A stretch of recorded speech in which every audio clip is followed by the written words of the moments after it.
What's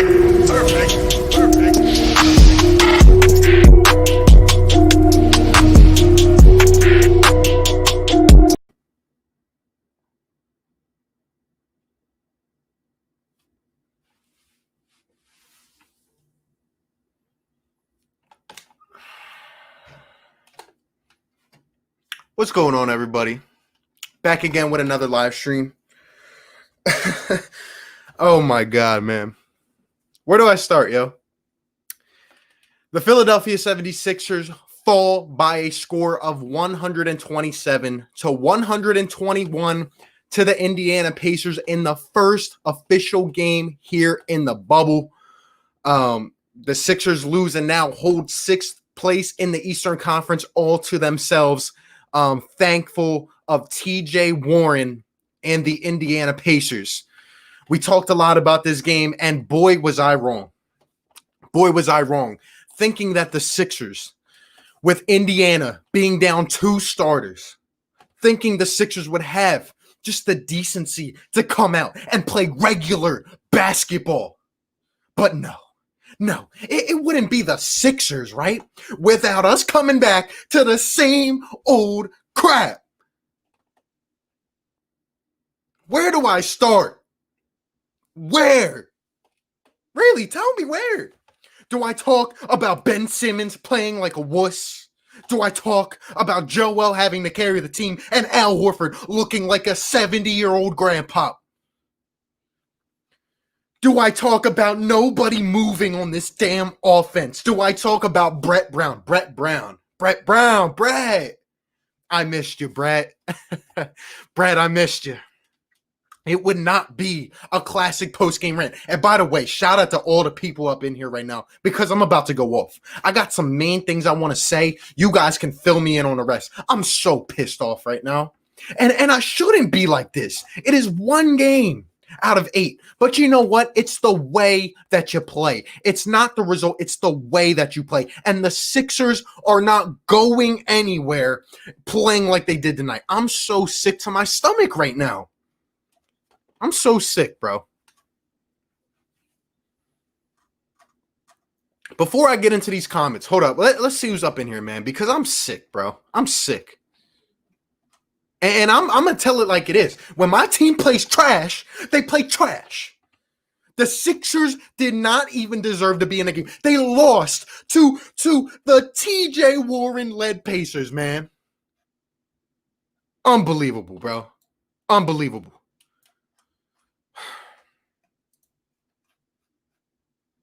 Shout out to Julian Clement with the $5 super chat. I appreciate it, my guy. It's going to take a lot more of them to make me feel okay because I am hurting inside. I come back. I expect energy. I expect the Sixers to go off against the Pacers. I expect Ben Simmons to come out feisty, ready to go, locking people up. I expect Joel to dominate, which he did. I expect the rotations to be right. There's so much that went wrong with this game. We lost by 6. We lost in the last seconds, but it should not have been like that. Where do I start? Really? I got all my notes right here. I honestly don't even need to read them. I have everything in my head, man. Oh, my God. Shout out to my guy, DJ Eastwood. Wanted to get him up on air. I know he's feeling sick too, man. Appreciate the super chat. 7 more games in one series until Brett gets fired. It cannot come fast enough. I cannot believe that 4 months without basketball and Brett Brown didn't learn a damn thing. A damn thing. TJ Warren had 53 points. And okay, he was on tonight. He was on a roll. But TJ Warren, first off, you come out of the gate. I'm like speechless right now because I'm so sick. The Sixers are playing decent in the first couple minutes, and the Pacers come out and go on a run. What was it? 17-0 run, 8 turnovers for the Sixers in the first quarter. Absolutely unacceptable. Sloppy basketball. Guys looking so flustered. Shake Milton looking like a rook. Okay, Shake Milton, I tried to tell you guys before, I didn't want him to start game one because he's not ready. I mean, they were throwing all kinds of things at him. He's fighting with Joel Embiid. I mean, Jesus. They come out of this game. The first play, I see Joel Embiid attack the low post. He attacked Miles Turner. There was no stopping him. And we'll get to Embiid. He had a great night. But you know what Nate McMillan did? You want to stand up, Brett Brown, and listen. You know what Nate McMillan did? He adjusted. Joel Embiid had a great night, and he had to fight through. Joel Embiid, if I had a backpack with me right now, that is what Joel Embiid did to this team. He backpacked the Sixers. And you know what? It wasn't enough.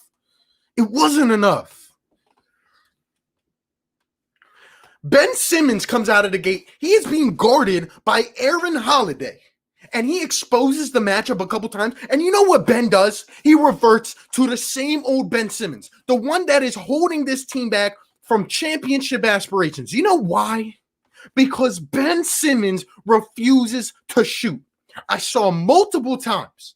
Ben Simmons, the shot clock ran out, and Ben Simmons won't take a jump shot, and it's driving me crazy, bro.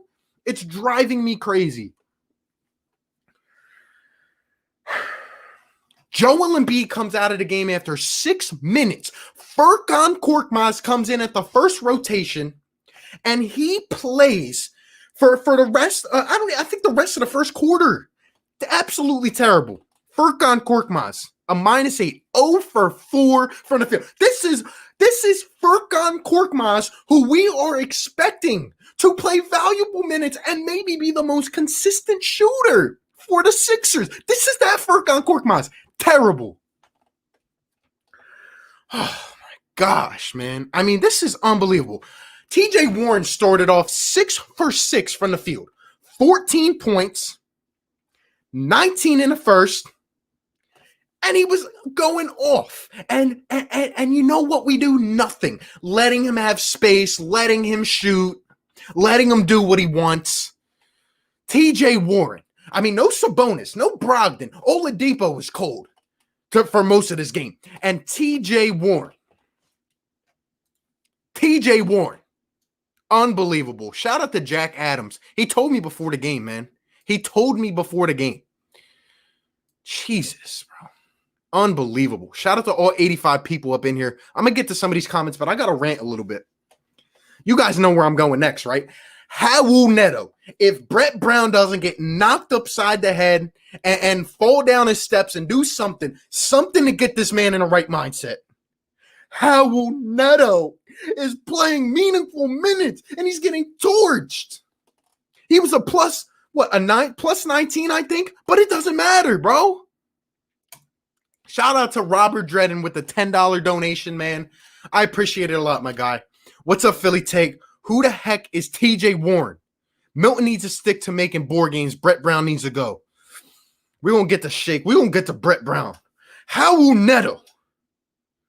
Look, Rob, I can't believe what I just saw. TJ Warren. Every guy is a hot game. This dude's career high. What was it? Let me know in the chat. 40? 30, 38. He just let TJ Warren completely cook the healthy Sixers. I saw multiple lineups that were absolutely garbage. I saw the 4-forward dreaded lineup. I saw Ben and Toby and Joe. And I saw Tobias. I mean, unbelievable. Al Horford is a snail. But Raul Neto, you will not get it past me this time. Anybody that supports Raul Neto, what is wrong with you? I understand Shake Milton being in foul trouble. I get it. But you know what? You know who you had on the bench? I was talking about this the whole game. Alec Burks. Do you guys know how many shots Alec Burks missed tonight? 1. He was 3 for 3 until the junk time minutes at the end. He was 3 for 3 and only played 8 minutes in like the first 2 or 3 quarters. Alec Burks.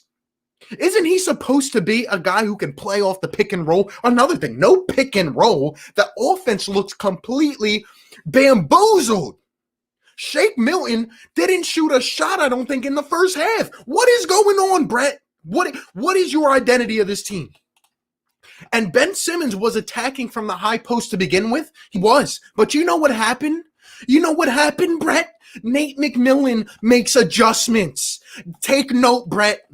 As soon as Ben Simmons tried to drive or Joel Embiid, every time Embiid would turn his back or try a drop step or put the ball on the floor, you know what happened? He got double teamed. He got triple teamed. Ben Simmons tried to drive to the rack, and you know what happened? Ben Simmons was absolutely clamped, and his inability and his fear, or whatever the heck it is, to shoot the ball, will kill this Sixers team. I've said it before, and I'll say it again, man.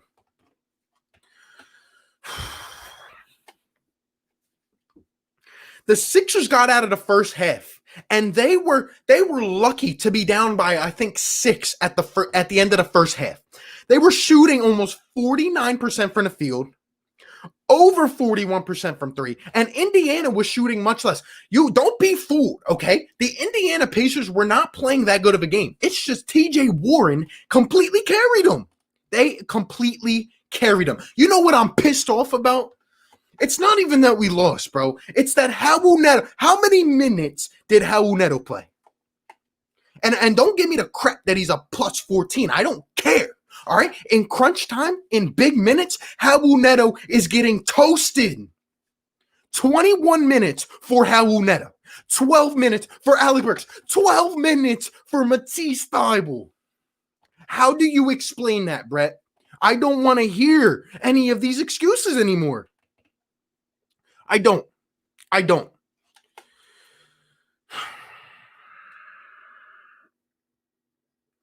Anyway, we're going to get to some of these comments, man. I know you guys are going crazy right now. All I'll say, in the third quarter, this game was back and forth. The Sixers looked like they were going to be able to put it away. They could not. The offense became stagnant again. Ben, again, dribbling. Guys are either dribbling down to the end of the shot clock or literally are shooting 4 seconds into the shot clock. It does not make sense. Guys are standing around. Joel Embiid shooting off bounds. I mean, it's unbelievable, bro. It is unbelievable.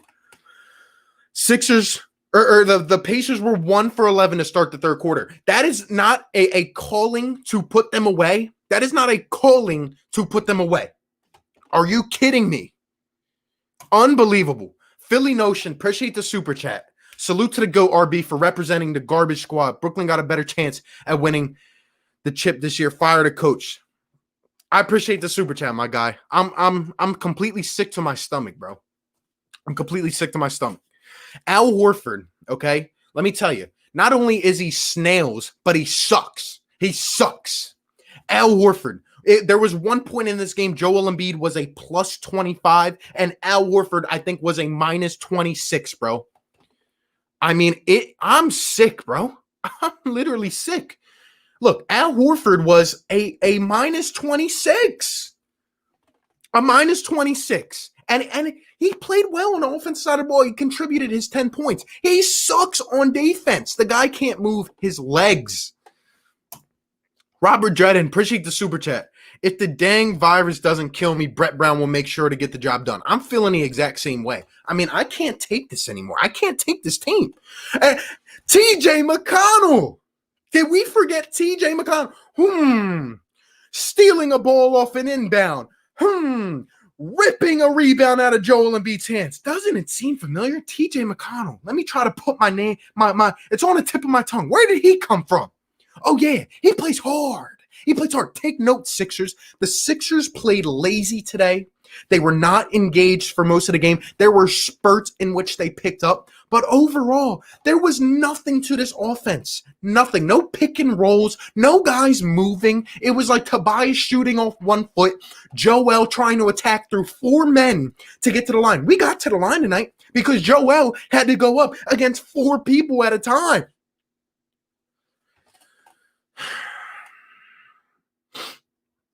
I will never understand Furkan Kork. At least Brett got Furkan out of the game. Raul Neto, despite what you want to think on the plus minus, Raul Neto was getting torched on defense and really doesn't bring anything to your offense. Alec Burks could have done the job, but he sits.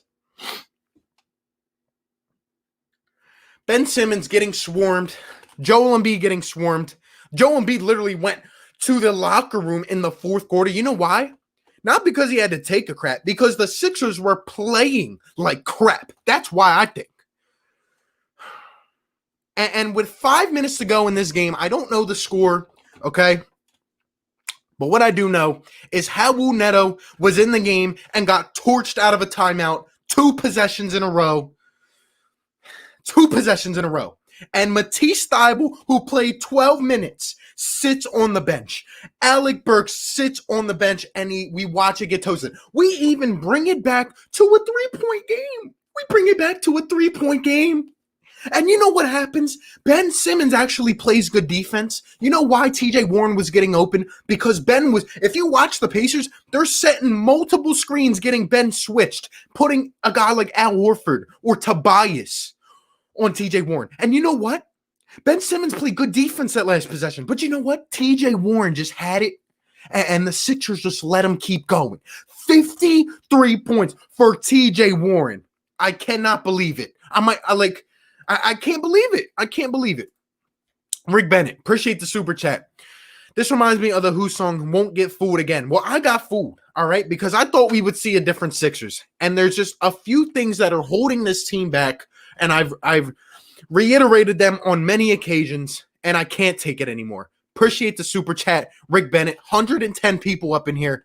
We're about to get to some of these comments. I just had to get it off my chest. Guys, I'm sorry for not uploading a post-game reaction. I usually do that. This is the first time I've done a post-game live reaction.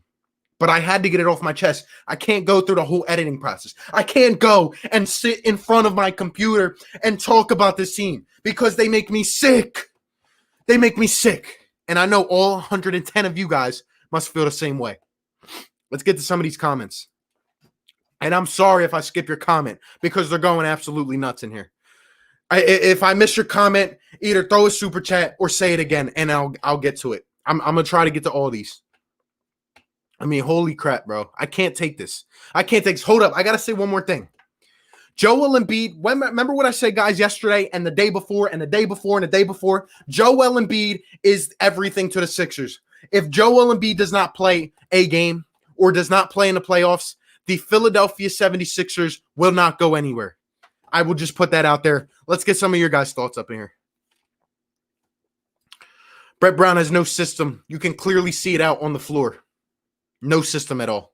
I mean, guys are sitting around. Guys are sitting around. Guys are not being used right. Shake Milton, I mean, it's done. It's literally done if Shake Milton is not playing the right way. It's Shake Milton. I mean, I don't understand. The dude literally was cold. He was kept in, got taken out, brought back in, arguing the whole third, man. Terrible. Hey, 116 people up in here, guys. Hit the like button for me. Help spread this out to other people. I want to get everyone in here, and I gotta keep going off about this. I know it's like 11 o'clock at night. I can't take it, bro. I can't. Shake was bad because Brett didn't have confidence in him, and Shake, I guess, didn't have confidence in himself. But again, not being used to his strengths, man.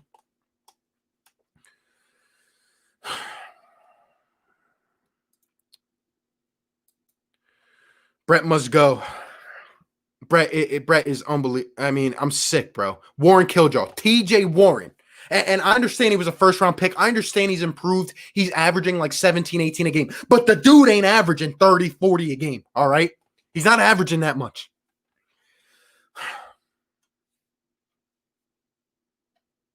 So many players should have been in over Neto. So many players should have been in over Neto. The dude is getting toasted. Why does Brett Brown have a love affair with Raul Neto?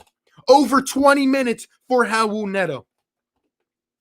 And by the way, even though Ben Simmons was a minus 11 and had 19, had 13 rebounds, I still don't think he played good because he's literally locking up the Sixers' potential. Shoot the ball, Ben.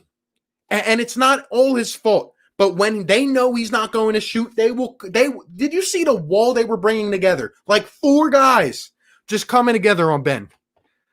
I'm so mad, bro. 101 people up in here. Now 120 and only 19 likes. Guys, hit the like button. Come on. We got to get it up to at least 70, at least 76.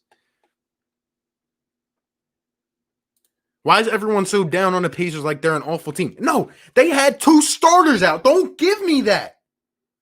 They had 2 starters out, okay? The Sixers should have easily won this game. Don't give me that. Come on.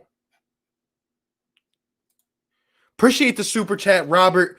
My guy says, impeach Brett Brown. Literally, get him out of here. Send him to Indiana. Send him to New York. Send him wherever he needs to go. Send him to the G League, okay? Brett Brown does not know basketball. There is no reason I should be calling things before they happen on a television. And like, who am I? Who am I to call things as they happen on the TV? But Brett Brown with his little clipboard and his swifty walks out to the free throw line when he calls a timeout with his chest out like he's doing something. You're not, Brett. You're not. Oh my gosh, man.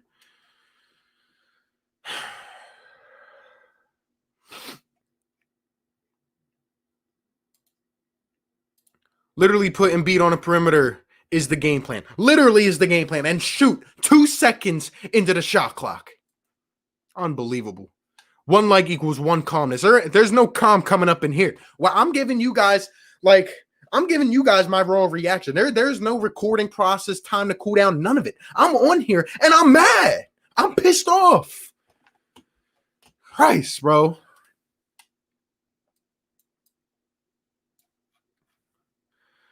Appreciate the super chat, man.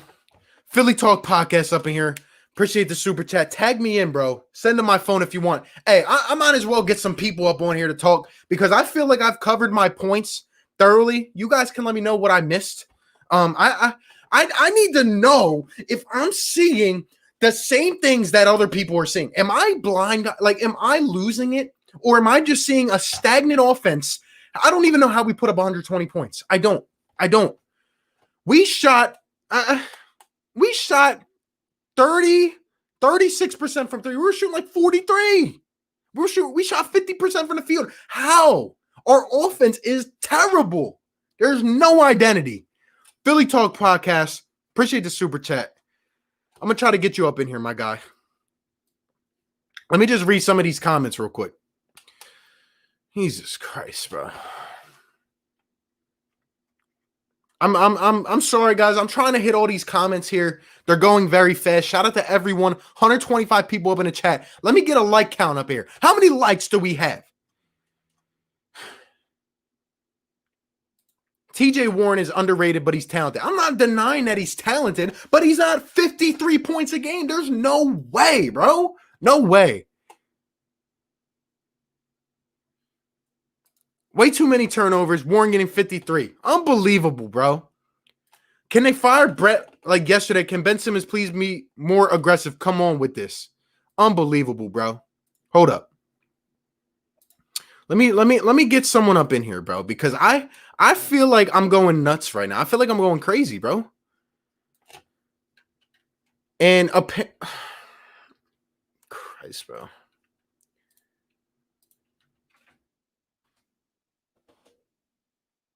I'm absolutely astonished, bro.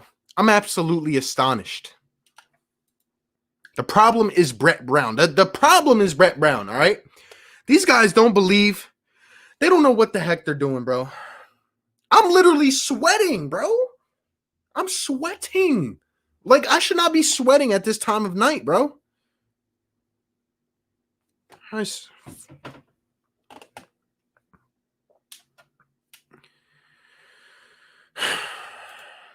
People don't need to be muted because they are swearing. This is better than post-game videos. I appreciate it. If you guys like this, I'll do this. I have no problem with it, man. I just had to come on. I could not wait and go through the whole process, bro. I had to come on here. They're trash. We had like 23 turnovers. Guys, we had 8 in the first quarter, in like the first 10 minutes. They had like 3 turnovers. We had like 15. Because you know what? And that's another thing, guys. Guys were playing so lazy in the first quarter, the second quarter. Guys, like, I'm seeing Al Horford. Here you go. Like, what is that going to do? What is that going to do? Little chest passes. Here you go. Let them take it. Let them take it. Like, come on, bro. Have some authority. Have some pride in your game. I mean, oh my gosh, man. Why are you leaving TJ unguarded? Why? And every guy, I complain about the screens and about stepping up, right? I complain about stepping up. How about leaving a guy open from three, from mid-range? Like, it doesn't make sense. What do these guys preach at practice, man? What do they preach? Oh, man. 130 people up in here. We better get this thing to 100 likes, man, because I'm sweating.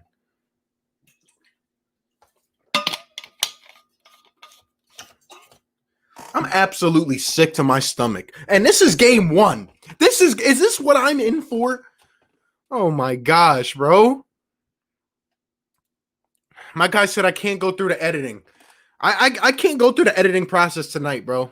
I'm too tired. I'm too aggravated. I'm disgusted, bro. I'm disgusted. I miss Jimmy. I miss Jimmy Butler, bro.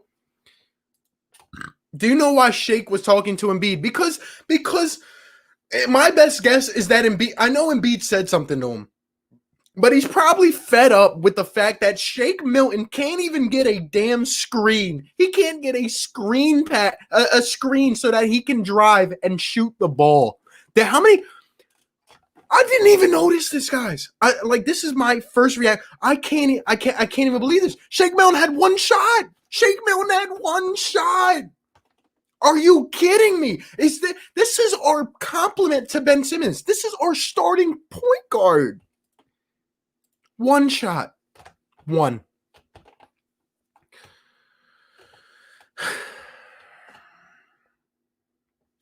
I'm sick, yo. I'm absolutely sick, bro.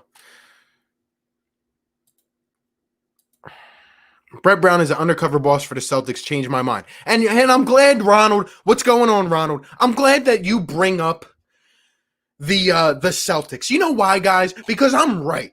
I told you. If you guys think Nate McMillan and the Pacers are able to cloud Embiid, look, Joel Embiid was the bright spot tonight. Joel Embiid had 41 points, 21 rebounds, and 4 assists. 10 for 12 from the line. He got to the line. 15 for 23 from the field. And you know what? That is still not enough to carry the rest of these guys. I don't get it. Joel Embiid had to fight through multiple guys many times. He had to fight. He had to fight through multiple guys. And you know what's funny? When we play the Celtics, Brad Stevens is going to do the same thing. Nick Nurse is going to do the same thing. I can't take it. What you think about the silly turnovers? Unbelievable. Stupid passes, stupid turnovers, terrible fouls. There's no reason our starters should play 30-plus minutes. There's no even Tobias had 30 points, and he was a +0. What does that tell you guys? I know what it tells me. Tobias, I think, was guarding TJ Warren at first. He got absolutely torched, is what it tells me. I mean, holy crap. If Joel plays more than 3 minutes, I want to come up and rant. I got you, my guy. Hold up. I'm going to send you the link. Give me a few. Brett's a problem. Howell Neto is a problem. Furkan's a problem. Brett has no game plan. Fire him regardless. I'm sick. I'm sick of him. I think this is who the Sixers are, and I hope you're not right. And sadly, I'm feeling like you are. I'm telling you guys, isn't it funny? The one game that we win is when Ben Simmons shoots the ball, when he lets it fly. And Ben Simmons refuses to do so. It negates the rest of the guys because there's not as much space. They create this wall, and it's not good. I saw Joel and Al playing together as well. I mean, multiple times, not just once, multiple times. 4 for 4 Philly fan, my guy. Shout out to you. 140 people up in the chat right now. Guys, you better get this to over 100 likes because I'm pissed. I'm pissed. We had a 10-point lead. We had a 10-point lead. I don't even know what the biggest stretch of the game was. But what I do know is they erased, like, they went on a 17-0 run in the first quarter. I just don't understand this man's mindset. There is no reason it should be a nail biter either way without Sabonis and Brogdon. And by the way, Oladipo playing terrible at the beginning. Unbelievable. We got out assisted, out steals. They had more steals, more assists, same amount of blocks. I think Joe had 3 blocks, as I predicted earlier. I mean, come on. 15 fast break points for the Sixers. 68 in the paint. We absolutely own them in the paint. We did not get on the break, which is one of our strengths, man. I can't do it, man. I can't do it. Elton Brand needs to get on a horn with Doug Peterson. I mean, he's got to get on a horn with something. I can't take it anymore. I can't take Brett. I didn't think it would be like this. I did not think it would be like this. In one game back. One. It's only the first game, and we still have a chance. Not if we're playing like that. Not if we're playing like that. I tried to tell you guys, it is not if we win, it's how we play. And we played so lazy. There were points in this game like 4 or 5 minutes. I'm just watching guys bring it up the court and do nothing. Do nothing. They look so lost. And it's like they get flustered and they're looking around like, what do I do? What do I do? They throw, and then they throw a lazy pass. Picked off, fast break. I can't believe this, man. I'm so sick. I'm so sick. MJ Warren. We got people saying MJ Warren. That's sad.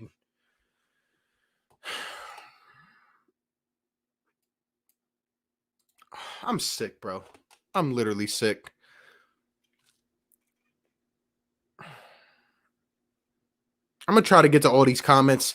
I'm just sick, bro. I'm literally sick.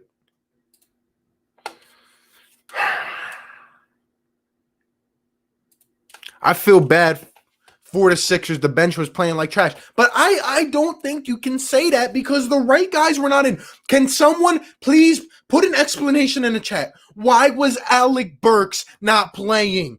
Does Brett Brown hate Alec Burks? Do they have a personal beef? What is the problem, bro? What is the problem? This team is not better than last year's team. We're done. There's certain things that go into it. Like, we don't have enough shooting. I'm literally seeing Joel being so dominant as he is that he posts up and they're leaving Furkan Korkmaz wide open, who's supposed to be one of our best shooters. They're leaving him wide open and he misses. Furkan Korkmaz played absolutely terrible. Matisse Thybulle didn't get a chance to do anything. Burks really didn't get a chance to get going. Raul Neto, I'm not going to look past it. 21 minutes. What are we thinking here, man? I can't take it. I can't take it. Give the ball to Embiid and stop taking him out. Why is Joel Embiid coming out 6 minutes into the game? I don't get it. I don't get it. And even when he comes back from wherever he went, Joel Embiid is sitting on the sideline with 5.5 to go, like as if they're not meaningful minutes. I don't get it, bro.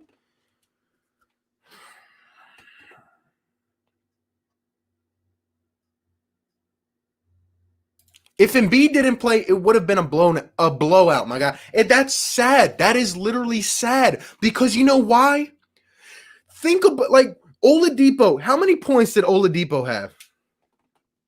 Nobody on the Pacers had above 15 points besides TJ Warren. Think about that. Miles Turner was in foul trouble.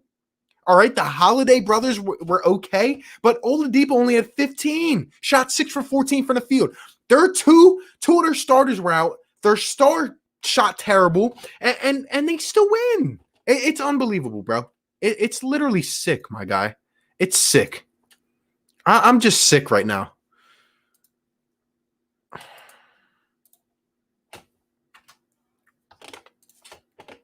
I'm sick. 150 people up in here. You guys smash the like button. Try to help me feel better, man. I'm feeling terrible right now. So bad in the first half. Like so lazy, just so laid back, just do what we want. We'll figure it out. It's not good. It's not going well. It's not. We played exactly to our weaknesses. Why don't you be the coach? Good question, Colton. Very good question. Why am I sitting at home? I mean, I'm just sitting here talking, and apparently I know more than the head coach of the Philadelphia 76ers. We have talent. We should be winning. We should be championship contenders, bro. I'm sick, bro. I'm sick. Shout out to my guy Rob, man. He's coming crazy. Love to support my guy. Says, I would like to start a petition for all Sixers fans to donate their next stimulus checks toward getting rid of Brett Brown. Appreciate the super chat, man. And I'm right there with you. I might have to go out on Broad Street and I might have to riot because I can't take it anymore. How can you bring pieces in like Joel, Ben, Tobias? And this is the product that is out there. All right. And you guys may think I'm overreacting, but given 4 months, everybody is healthy, right? All the videos we've been seeing, the practices, the chippiness, where is it? Where does it disappear when games start? Where is it?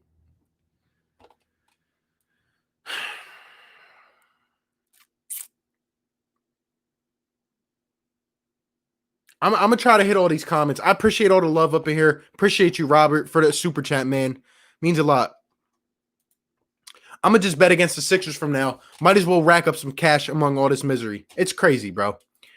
Pinhead Larry, Pacers fan here. Shout out to all the Pacers fans up in here, too, because you guys will quickly learn. I keep it real. I literally just tell it how it is, man. If my team plays trash, they play trash, and they're playing trash.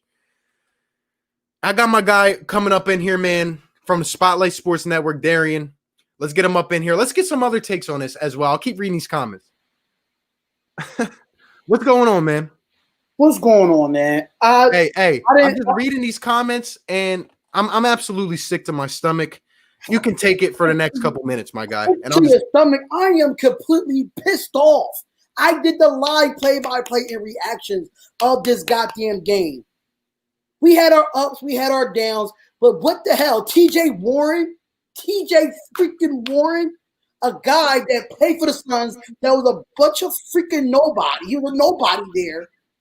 He's with the Pacers. He wins. He's improved a little bit, and the Sixers want to be freaking retarded. Retarded. There's no way, like you said earlier, there's no way Matisse Thybulle and freaking Burks only have 12 minutes. 12 freaking minutes. And you could have played what you should have did, Brett Brown. If you want to be a real coach, what you should have did was make the adjustment and have Matisse Thybulle defend TJ Warren. Hello. What are we doing? Dude, I'm so sick to my stomach. King of LA says, I miss so much raining threes. Bellinelli, Redick, Covington, Ilyasova. Let me tell you, man. When Shake Milton won't take a shot. Do you know Shake Milton had one shot in this game? This is your starting point guard, Shake Milton. When Shake Milton has one shot in this game, okay, and Joel Embiid is down low and Al Horford's and the offense was so slow. It was so sickening to watch. What pissed me off, RB, is that no sense of urgency from the Sixers all night. There was no sense of urgency. We got the rebound and we just walking it up. Push the ball up to half court. What are we doing here? Oh, I was going off of my live stream. It was ridiculous, bro. It was ridiculous. Like, there's no way you go into the second half and don't make no adjustments for TJ Warren. And you know that we did go on a run when TJ Warren was out of the game. When he come back in, after three, fouls and one.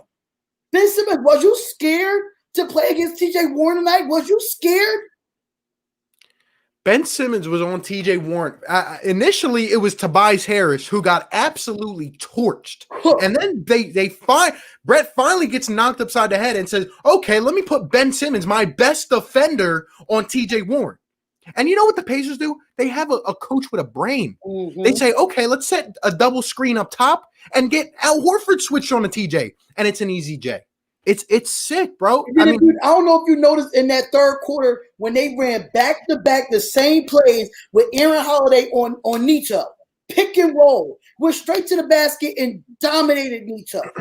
There was literally the same play two times in a row in which Neto got torched. And I was like, okay, get him out. No, he stays in. Alec Burks, who was 3 for 3 from behind the arc, is sitting on the bench cold. Matisse Thybulle, maybe we need to stop, right? No. Thybulle, you stay on the bench. I mean, I'm just trying to make sure I'm not crazy here. I'm just trying to make sure I'm not going insane. You're not crazy because Matisse Thybulle and Alex Burks should have got some time knowing that Mike Scott was out tonight.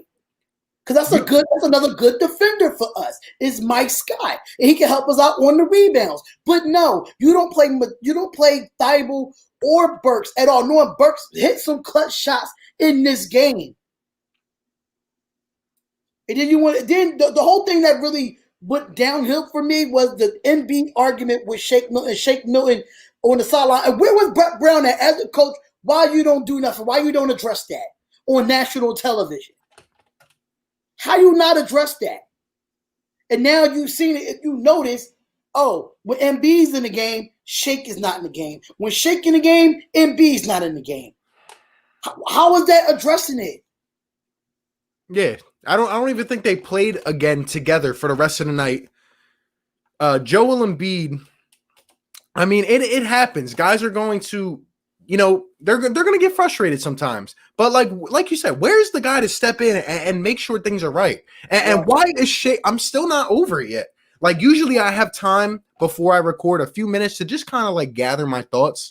But I just hopped on here and I don't understand why Shake Milton shot the ball one time. Last game, I talked about in the pregame live today. Shake Milton shot the ball 5 times in a scrimmage. He shot the ball once. Isn't he supposed to be our most reliable shooter? And with Furkan going to the bench after starting 0 for 3, I'm like, okay, Shake will heat up. He'll get it under his belt. One shot. How do you expect to win a game with one guy not shooting, the other on the bench, and other guys can't shoot threes that well? I don't get it. And the problem is that we don't have no depth. All of our depth that we had on the bench is gone. We let them walk. Like TJ McConnell had 10 points tonight, and he looked like he was rejuvenated from leaving Brett Brown. I'm just being honest from what I've seen with the live play-by-play reactions that I did. TJ McConnell looks comfortable in the offense. He doesn't look like he has to force anything. It's sad, man. It's sad. Bro. I'm sick of Brett Brown. I've been sick of him since last year. I've been sick of him the year before. I'm just done. I'm done with Brett Brown. You're not going to win a championship with this team. You're not. You got to go get some depth, or you got to do something. You got to do something. Eric says, I think we just have to accept the fact that we're a young team. Pelicans, Mavs, Grizzlies level, just in the East. Sorry, need a new coach. I can't agree with that. Even though we are younger, even though Ben Simmons is 24, they're just different. They are at a level. And Tobias is 28, 29. These guys have a championship caliber roster. We have the talent. Maybe not enough shooting, but our shooting is on the bench when we need them. And our defense, what have we been talking about? Matisse Thybulle is that guy to get a stop when you need it. He's that guy to get rebounds. He's that guy to make a clutch shot. He's the guy to get putbacks. He's like our horse on the defensive side. He's our horse. King James, I think you're right, man. Maybe we just do feed off the home crowd. Maybe we just can't play without home fans. I don't know. I'm just sick to my stomach. It's not even that we lost. It's how we play. Mm-hmm. No Brogdon, no Sabonis. Oladipo is literally not playing well. And we still lose. It's sickening, bro. And you know what's sad, though? Trey Burke had 30 off the bench last night with the Mavericks.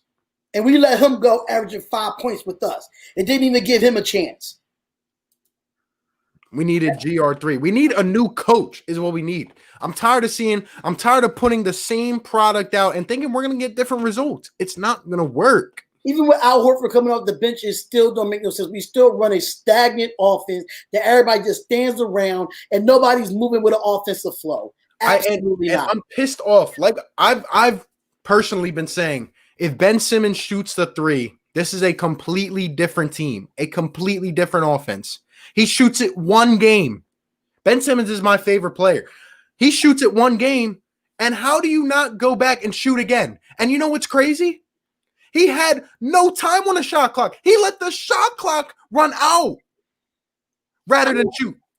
It's like we see the highlight reel of Ben Simmons shooting the way he shoots, the confidence that he shoots. But when he gets in the game, why are you so timid? I don't understand.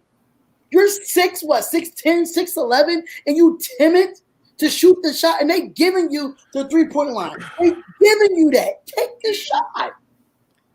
Hey, shout out to all 145 people up in the chat right now, guys. Hit the like button for me. Let's get it to 100. Subscribe to the channel if you're new. I'm going off. We're going off. And shout out to my guy, Philly Mike, Philly Talk Podcast up in here as well. Sub him up.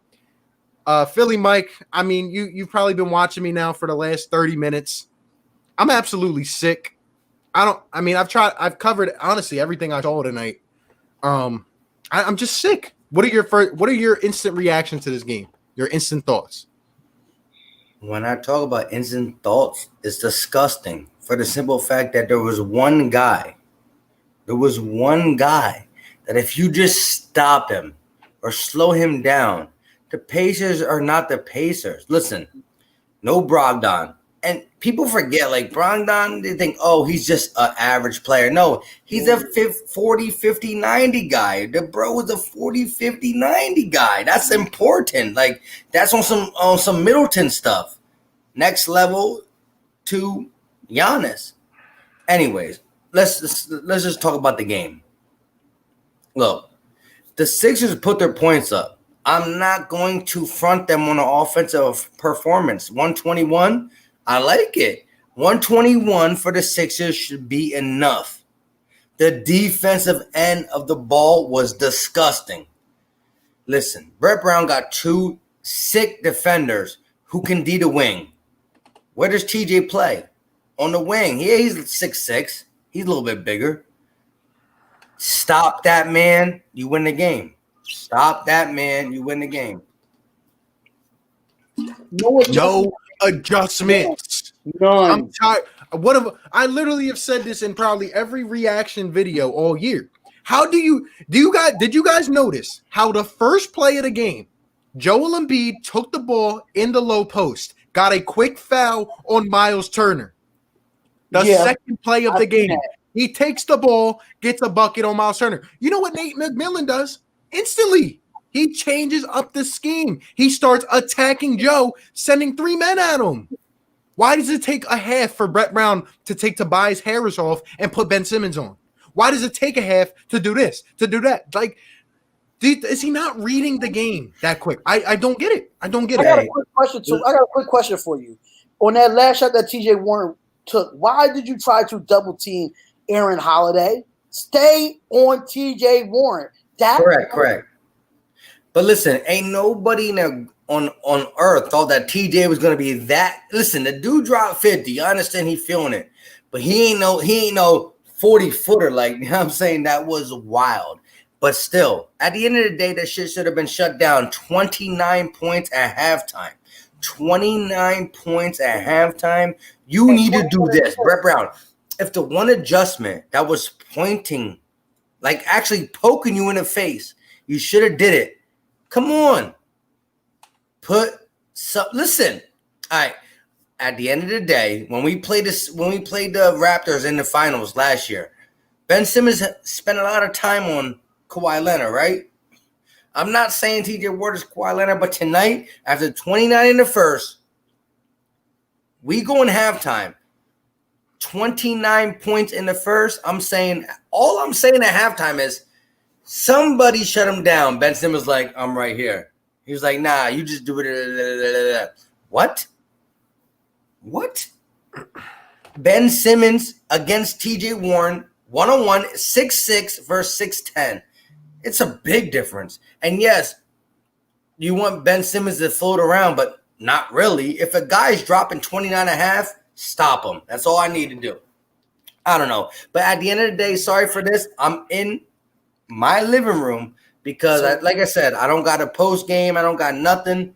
I got the family sleeping over the house, and they're taking my studio has a little bit of room, and so air mattress blows up really good up in there. But go ahead, RB. Man, shout out to Bashir. Yo, RB, you look red. Don't let the Sixers stress you out. Too late. I came in here. Look, I literally talked about it on the pregame. I just wanted a simple game. You know, we get beat with talent, even though they don't have more talent. I'm fine. We lose, you know, guys moving around. Ben Simmons aggressive. What is wrong? Like, I can't distinguish if it's Brett Brown's incompetence or Ben Simmons just phasing out of the game. Like, okay, Ben Simmons had what? 14 19. or 19 and quiet, 13 rebounds and 4 assists. But overall, even though he shot 8 from 14 from the field, he didn't play good to me because he stopped. Like, we all know when Ben, like you said, I don't know if you guys saw that one shifty layup that Ben had. He kind of went up and under with it, put it in. He can do that every time, but he just gets out of it and just starts throwing it off. And Shake Milton, like I said, shot the ball 1 time. Josh Richardson can't shoot. Furkan 0 for 3. Sucks. Alec Burks on the bench. Raul Neto is not hitting a damn jump shot. It's just not. So who's going to shoot? I saw Al Horford hit a couple shots in the corner, but where'd that go? I mean, it's Al Horford. He's not a stretch big. Like, what? Why do we not play these guys to their strengths? We play Embiid to his strength, and he had to. I don't know if you guys understand this. He had 41 points.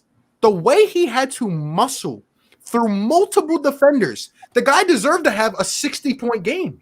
I mean, he was muscling through multiple defenders every time he got a play.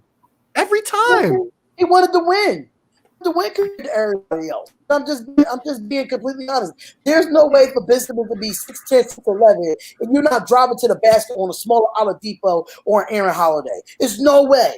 There's no way that you're not driving to the basket getting a foul. There's no way. Yeah, look. Here's the sad thing. If you got a guy who drops 41, you got a guy who drops 30. You got a 71 between 2 players. Mm-hmm. But you let one big 53-point performance just knock you out of your game. Look, the Sixers are not an offensive juggernaut.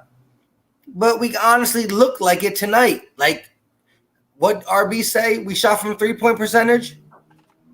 We shot 36%. That's kind of our normal. Like, at the end of the day, there's been times where the Sixers shot 20%, and that's when we lose big. All right? So the Sixers shot the 36%. That's normal. You got 40 points from Joel, 30 points from Tobias. But the defense, where we pride ourselves on the defense, you got Ben Simmons, Matisse Thybulle. You got wing defenders who a wing player dropped 53 on your head. Why? Brett Brown, I don't know. I watched the game. I didn't see too many Ben Simmons, TJ Warren matchups. I didn't see it. You put Ben Simmons on him, we win the game. Shout out to my guy Aaron with the super chat. Appreciate it, bro. Says TJ McConnell looks so good in an established offense and with a good coach. Imagine how amazing Joel and Ben would be if they had the same. Now, TJ McConnell played 17 minutes, which is actually more than you would expect from TJ. But of course, your guys are hurt. But you know what TJ did? He came back and he stole an inbound pass. He had another steal. He took it away from. I don't know if you guys saw this. There was a rebound where Joel was just waiting for the ball to come in his hands, and TJ took it. Like TJ McConnell, and he actually was hitting a couple mid-range shots. This is TJ McConnell, who I love, but TJ McConnell is no offensive threat. Okay, and he is like, it's just the system. Mm-hmm. Let's not even forget, guys, that the Pacers. How tall is Miles Turner? Like 6'10", 6'11"? That is their 6'11", yeah. That is their tallest man. And he doesn't even play too big at times. You know what I mean? They're more of a stretch team with their players. They can shoot, but their guys were out. Sabonis wasn't in. So I just don't understand it, bro. We out-rebounded them by 21 rebounds. And we can't convert that to buckets? Like, it's crazy to me. 15 points off the break. You know what was a big stat for me? At halftime when they had 20 points off turnovers. That was insane for me. And the Pacers had 20 points off of our 12 turnovers. How is that even – how? What? 21 turnovers for the Sixers in this game. I think they had like close to 16 around – I forget how many around halftime. It was a lot. The Pacers had like 3. 16. Yeah, and the Pacers had 3. And, you know – I've mentioned this. I don't know if you guys were on here earlier. Please tell me you guys were seeing lazy passes. Like, that's all I saw from the Sixers. Not only were they discombobulated, but lazy passes. Lazy. And I want to say this on that point that you just said, RB. Yes, the game looked kind of lazy. Not really on both ends, on one end. And like you said, I watched a little bit in the early part of you talking, and we both spoke about this in a previous lives. The chippy practices, they look like they were really – listen, I feel like the Sixers had a problem. They really did have a problem. I mean, they are the best team in the NBA on the road at home and one of the worst teams in the road. So that was a problem. Now you get the best of both worlds. You're not home, you're not road. You can be in your comfort zone if you feel that way. I don't know. But at the end of the day, I'm going to say the simple fact was this.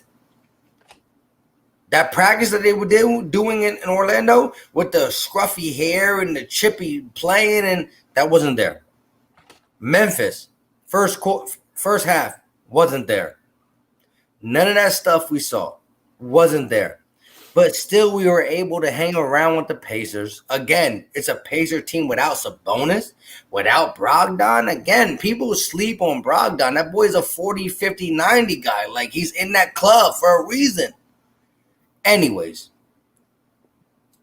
you do not let TJ Warren drop 53 on you when you have a player who can easily be Defensive Player of the Year. They're probably going to give it to Anthony Davis or Giannis. But if there's Giannis and AD over here, the number 3 Defensive Player of the Year is this guy.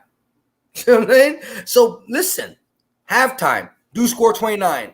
If Brett Brown says, y'all suck, y'all better be better, but Ben Simmons, stop that man named TJ Warren. He's a 17-point average scorer. Shut him down in the second half. Nope. He goes from 29 to 53 and kills us with the crush shot at the end. I'm done. Go ahead. 9 of 12 from the 3. 9 of 12 from the 3. I see people in here talking about Glenn Robinson and Alec Burks being average. I'm sorry. Alec Burks had 9 minutes played in the fourth quarter. I had the box score up. I'm watching it. 3 for 3 from the field, 3 for 3 from behind the arc. It's unexcusable to have Howell Neto. Remember the game? I think it was when I did the live with Philly Mike against the Warriors when Furk was getting toasted in the fourth quarter. If you think Furk is going to get toasted on the defensive side, how about Howell Neto? It's not his fault. I don't hate him. He's just not – he can't play crunch minutes. Right. But Alec Burks, like, where is he? Thibault. We need one stop, right? Where is Matisse Thibault? Hey, you just said it. Listen, again, if you got a guy who's on the wing, it's not a big man. He's not a power forward. He's not a guy who Joel Embiid or Al Horford or even Ben Simmons has to take on a block. You're talking about a guy who spots up on the wing, and you got a guy like Matisse. You got a guy like Ben Simmons.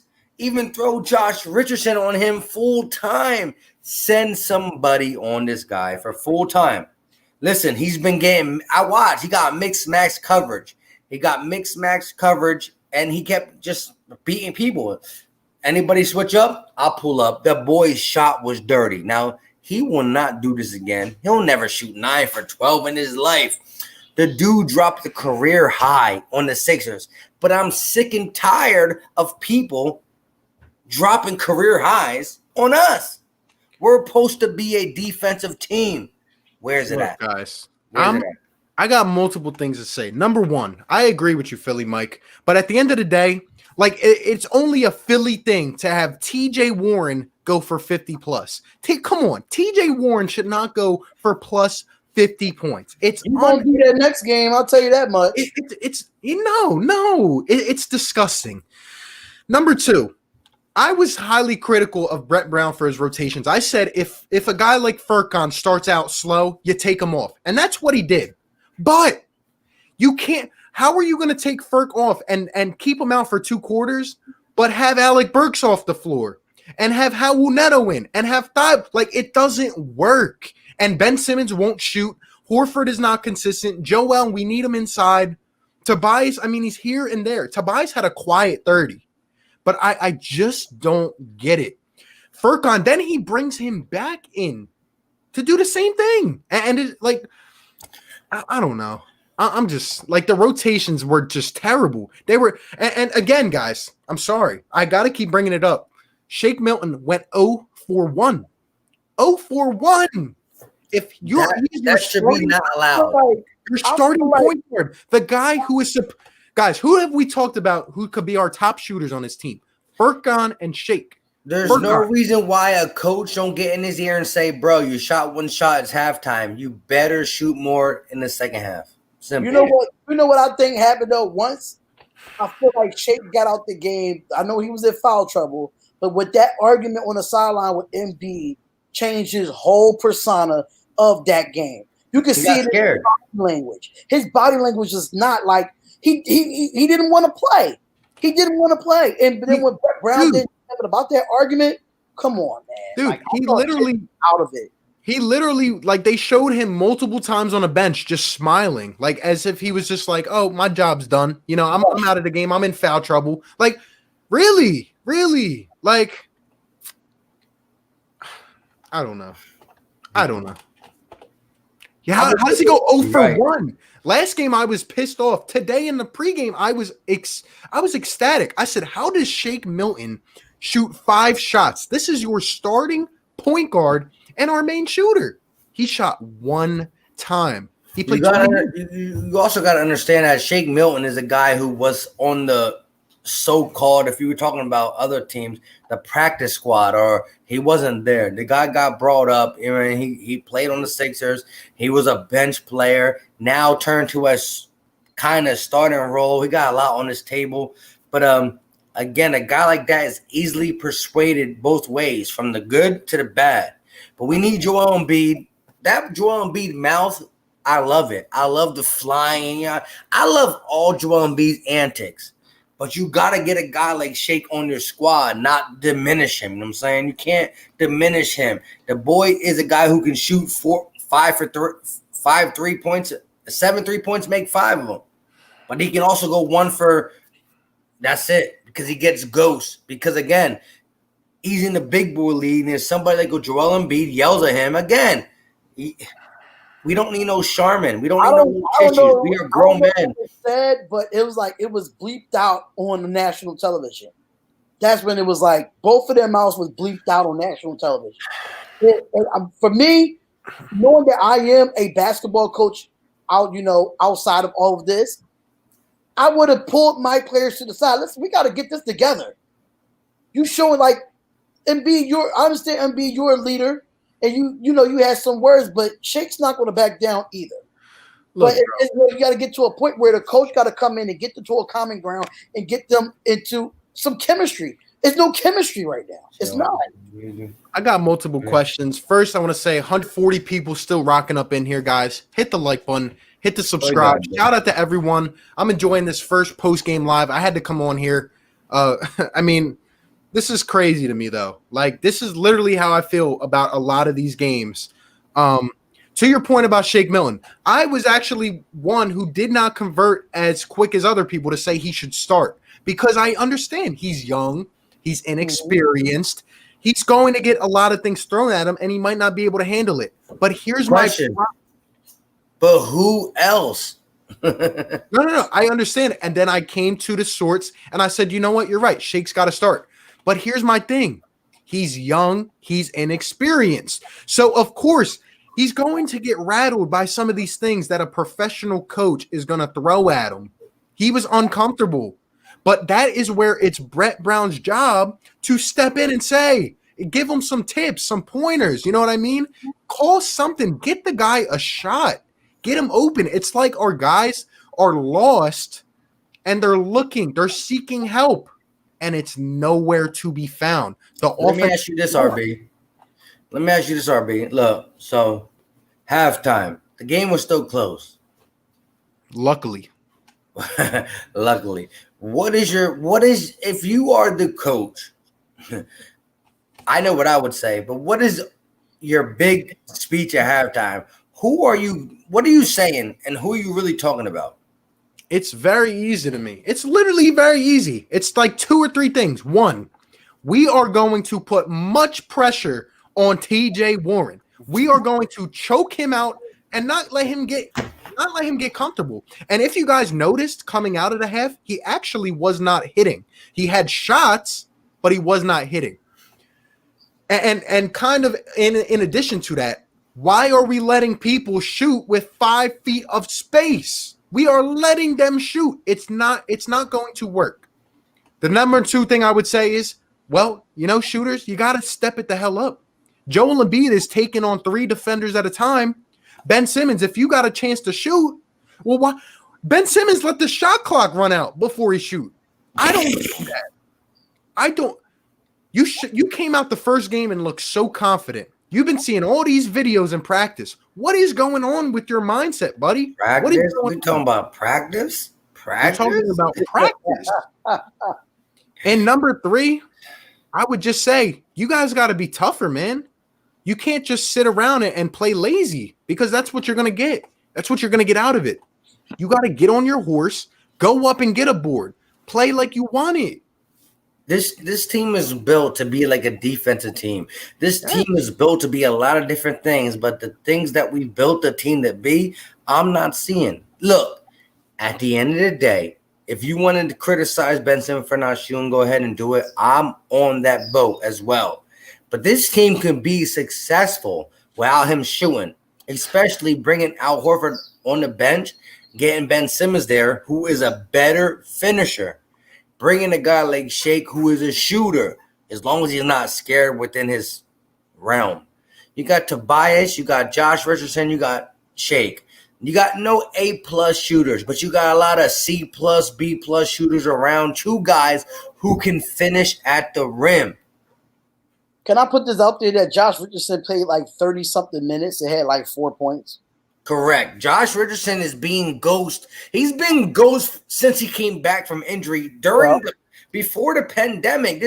This dude has been gone. But what I'm trying to say is you got a rotation that could work if it all plays together. As my guy Sports Light said, Darius said, who the heck is Reggie? That's what I like to do. My bad boy thing. But where is Josh Richardson? Where is he? Where is he? He's supposed to be a guy who can get a bucket off the dribble, all that good stuff. And at the end of the day, Brett Brown had one responsibility.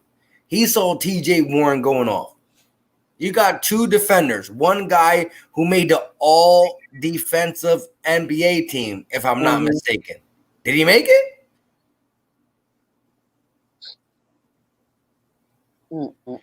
So he made the all-defensive team. Matisse Thybulle is a disruptor. I don't see none of them going against TJ Warren. Why? Go ahead. Look, man. All I can do is laugh now because Brett Brown's a joke, man. He's a joke of a coach.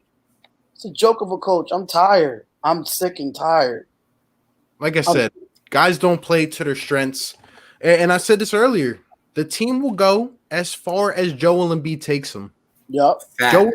Joel Embiid was a plus 21. He was a plus 25 at one time. Horford was 4 for 9 from the field with 10 points, and he was a minus 26. Absolutely torched. The dude is slow, can't even stay on his feet, can't grab a rebound. We out-rebounded them by like 20-something, and Al Horford had like 5 rebounds. Al Horford is a guy who, listen, this is a guy who won the Celtics, played outside, but he's playing really outside with the Sixers. This guy, the over-under is 4 rebounds. I'm taking the under. That's how disgustingly, because he tries to be, listen, when the Sixers need a bucket, who do they give the ball to for 3? Sadly, it's Horford. That's crazy. Sadly but true. Let's not neglect the fact, as I mentioned earlier, that we did see the 4-forward lineup on the court at one time. I'm just going to put that out there. I saw Ben, Tobias, Al, and Joe on the court together. And I'm still kind of lost how you had Ben Simmons at the 4, but you still got him pushing the ball up. Yup. Listen, every time the dude, he was very comfortable to start off at the high post. Right. If you notice, he was very comfortable. He was getting to the rack easy. But you know what happened? Again, I mean, my favorite word up in here, adjustment. He made an adjustment. Every time Ben, I mean, they were literally knocking him on the floor come third quarter.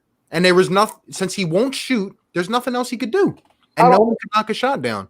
If you look at the game and how many runs that we could have got on with the rebounds, the defensive rebounds that we got, Ben Simmons would get a rebound and he was just walking up the floor. Push the ball. Push it up. Shout out to oh, go ahead. No, you good. You good. Finish your point. Just with the Pacers, they were so comfortable getting back on defense. They're like, okay, nobody's going to run no fast breaks. Nobody's going to do it. 15 points. 15 points off the break. And this is Ben Simmons running the break. Shout out to Robert Dredden with the super chat, man. Appreciate it a lot, man. Showing a lot of support. Says Shake Milton. It's Bruce's time to shine. Brett Brown, first time. I mean, it's Brett Brown is lost. I thought that given 4 months, Brett Brown would come up with something. And then when he moves Ben to the 4, I go ahead and say, I let myself get fooled into this. It's my fault. I thought, Ben gets moved to the 4. We're seeing him shoot. I'm like, Brett finally has figured it out. Right. And nothing. I don't want to hear about guys being less talented on his team because Brad Stevens made Al Horford look like a superstar when it came to playing the Sixers. I don't want to hear it. Al Horford should not be playing like he is. I'm sorry. Hey, the whole story about Al Horford is this. It's the simplest fact. This dude played on the Celtics with a lot of guards. He had guards around him. He's a pick and pop center. He ain't picking and popping with the Sixers. He's standing on the side, just like, yo, give me the ball. I'll shoot a 3. Do we really want him shooting 3s? Not really. He does get hot occasionally, In the first scrimmage game, he was 4 for 5, but that comes once in a blue moon. At the end of the day, you want Ben Simmons and Joel Embiid being aggressive. And with the aggressiveness of them two, you want guys like Tobias and Josh and the bench to feed off there. That's it. That's how the game should go. But again, the game went that way. Listen, the Sixers scored 121 points, bro. If you see a Sixers game score 121, they should win the game. But the defensive team that we think we are, which we honestly are, right? You let TJ Warren score 53 points. Done. No. You put Ben Simmons. You put Matisse. You got 2 guys. You got 2 guys on the team that would not allow him to score 53 if they manned him up after halftime. The guy had 29 at halftime. You put one of them on him full body, he probably scores like 36. That's it. I got a tweet here. I don't know. I think they tweeted you too, Philly Mike. They said, "Can y'all talk about how going over the screen isn't working? Instead of going under the screen, it's fucking stupid. It is. It's stupid. It's done. Like I don't think it's like going over the screen isn't working. Y'all weren't even going over the screen. Y'all was going under the whole time and getting beat under the screen. Especially Nito. You was the main one. I talk about that every game. I talk about it every game. And it's always they literally do the same play on the Sixers every time down the floor. The center posts up at the elbow. They set a screen on our center, and it's usually Al Horford that does not step up. And they have a free shot every time. And it's just easy. Like we just don't play defense on it. It's sickening. It's disgusting. Look. Listen, I had family over the house. You know what I'm saying? They went to sleep now. That's why I'm able to jump on this live. They went to sleep. My young boys over here watching over here. That's why I'm not in my room. The room that I normally do my videos at, I had to give up to the family members who just came across country, see the new crib. It's all good. But at the end of the day, what I watched was stupid. Listen, do I think the Sixers are done? No. Brett Brown is not a great coach, but you still got guys. If you have 2 of the top 20 players in the NBA, there's still going to be a way that things can happen, especially when you got circumstances that are never been seen before. You know, the Sixers are one of the best home teams in the game, one of the worst teams on the road. So far, it looks like we're playing on the road. If we can start playing like we're playing at home, which is going to be a big if because it's in Orlando, then the NBA got to watch out for us. But if not, then yes, we first round exits, simple and plain. But I'm not giving up yet. Again, there's a lot of rust. Look at LeBron. You know, the king of the game came out and shot what? He shot like 6 for 19. You know, scored 16 points. But had the game winning shot when it mattered. Correct. We can't forget about that. But again, the king who's trying to show that he's better than the Kawhi. You know, you got Paul George dropping 30, Kawhi dropping like 20 plus. This guy dropped 16 points only in the 30 plus minutes he's played. So it's a lot of rust throughout the NBA. I ain't mad at the game, but the biggest point that I'm mad at is not that we physically lost. Well, I'm kind of mad at that because no Sabonis, no Brogdon. But I'm even more mad that we let one guy drop 53 on a team that's supposed to be a defensive team. Cut it out. Facts. Mr. Dude says, did Matisse guard Warren at all? I did not see Matisse Thybulle on TJ Warren. He did in the beginning. He did in the fourth quarter, but it wasn't for long. It was like one time. He played 12 minutes, and I think he had 8 minutes played up until the last couple minutes. It's unbelievable. Unbelievable. Josh Harris is a Sixers version of Norman Brayman. Time for him to sell the team. I'm tired of Josh Harris. I'm sick of Josh Harris too. The whole organization. It kills me. It kills me. Let's see.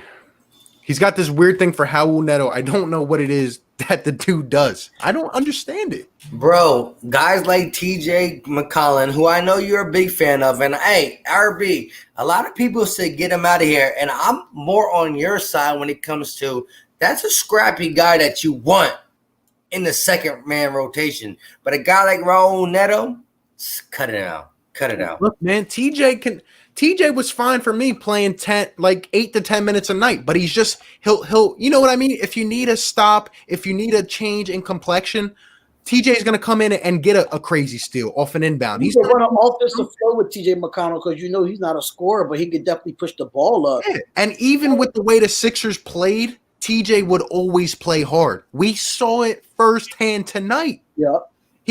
I'm telling you, I saw him take a rebound. I think it was Joel Embiid right out of his hands.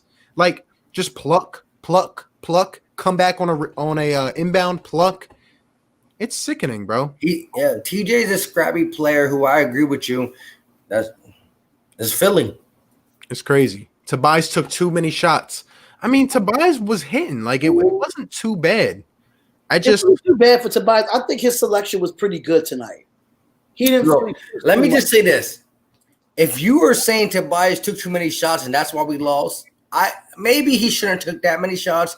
But the guy dropped 30 points, so it's not like he took too many shots and dropped only 20. He dropped 30, so he did his part. The part that made us lose the game was nobody wanted to defend or was allowed to defend TJ Warren.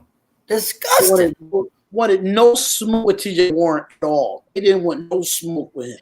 Hey, RB and Spotlight, Darius, how crazy is that the guy drops 50 on us? Tobias shoots a 3 to put us back in the game. Now, we're not the best three-point shooting team, but we have a shot to catch up as long as we play defense, what this team is supposed to be all about. And what does TJ do? He do some Steph Curry stuff.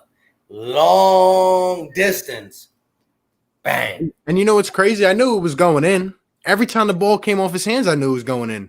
And honestly, I don't think Ben played too bad on that last possession. I thought Ben was right there with him, got in his face, but he was just on. You just have to do something different. Like, if it doesn't slap you across the face when TJ Warren is not missing, you got to do something different. Let someone else beat us.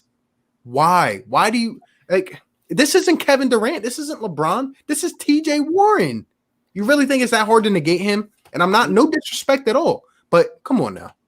Hey, and RB, but what you said is you're right. It's not disrespect to him, but at the end of the day, as a coach, should be like this. Okay, look, T.J. Warren's getting hot. As a coach, as you said, he's not that guy. He's a 17-point scorer. So you're like, he's going to cool down. Well, after you finally figure out that he's not cooling down, what are you doing? First of all, Victor Oladipo is not that guy no more after the injury. There's no Sabonis. There's no Brogdon. So who do you actually, when you play man-to-man defense, prefer Ben Simmons to play? Who?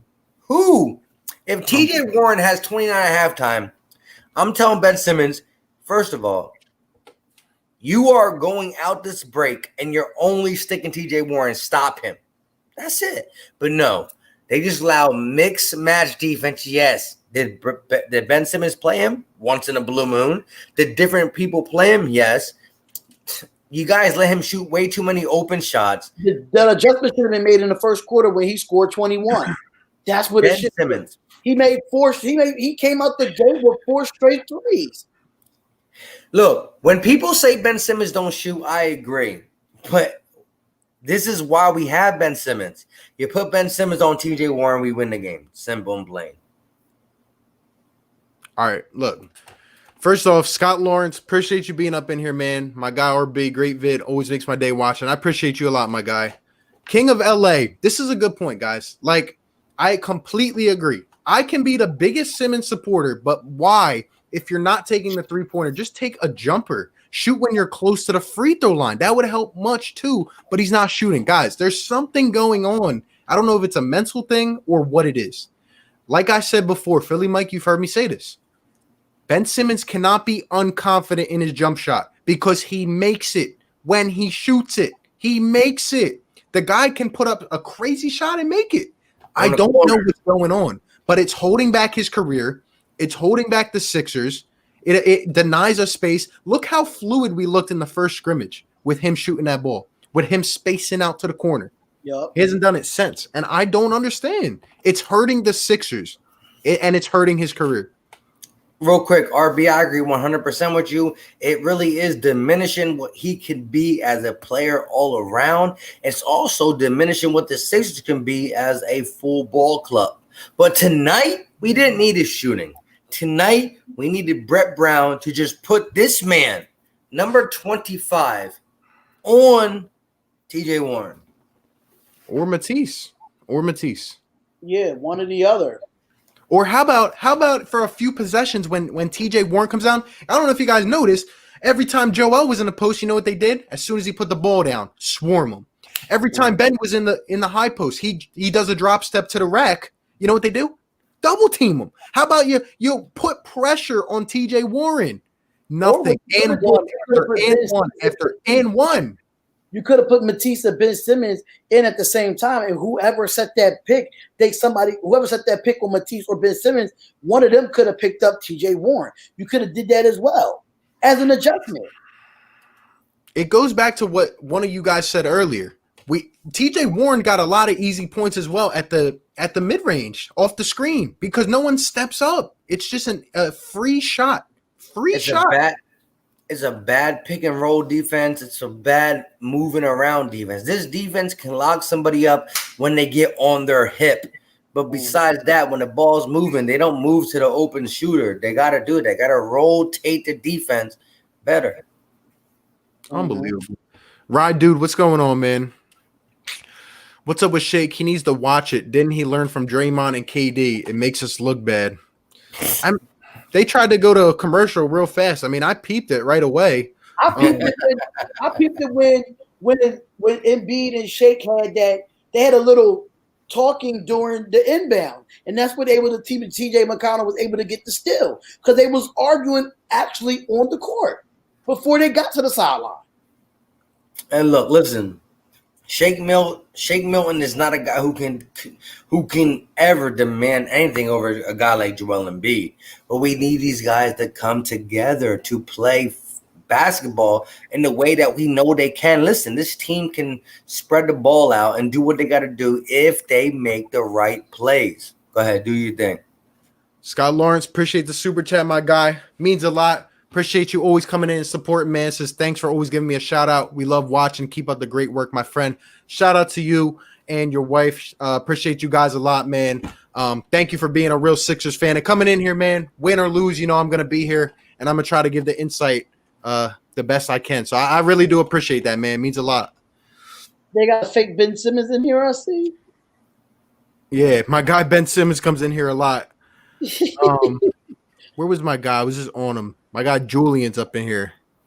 Hey, let me just say this though. Again, at the end of the day, are we going to just automatically write the Sixers off as they can't win? That's not true.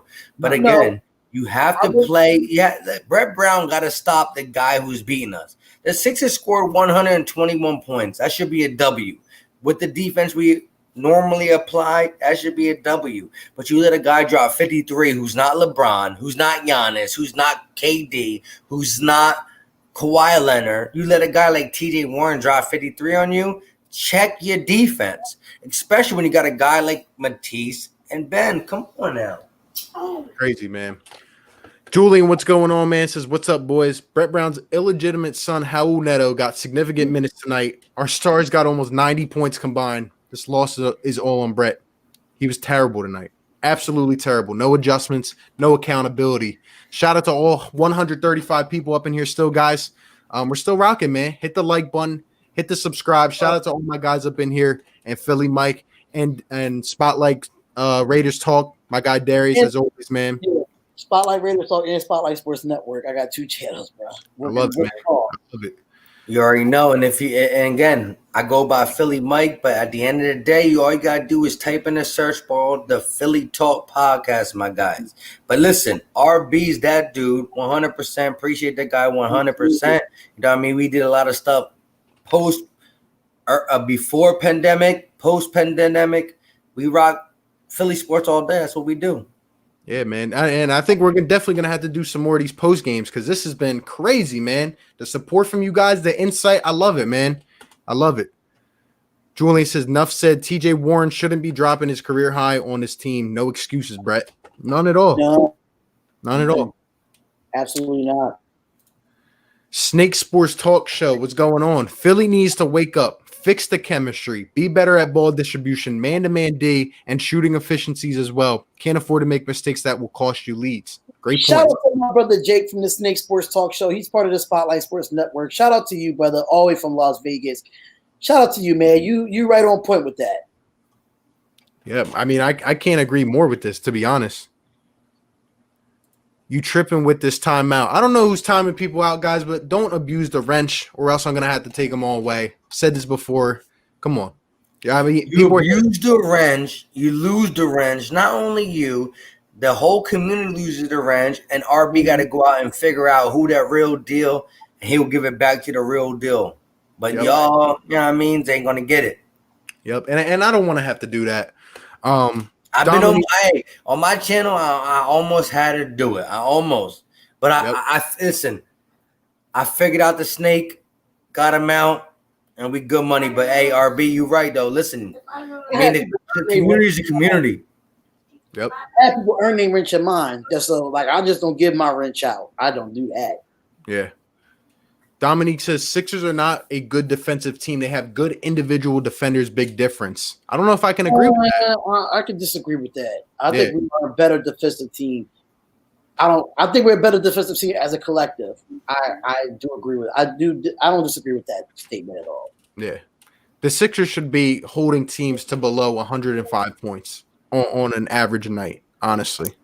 I think as a collective group, you got wing defenders and you got a big stopper down low. So yes, if you want to talk about when they try to go one-on-one against the Sixers, we can defend it well. But at the end of the day, you got 2 guys on the wing. If you got Matisse in the game who can defend the ball well, and if that's a big if you beat them, you got to finish against a guy who's one of the best defensive players in the paint.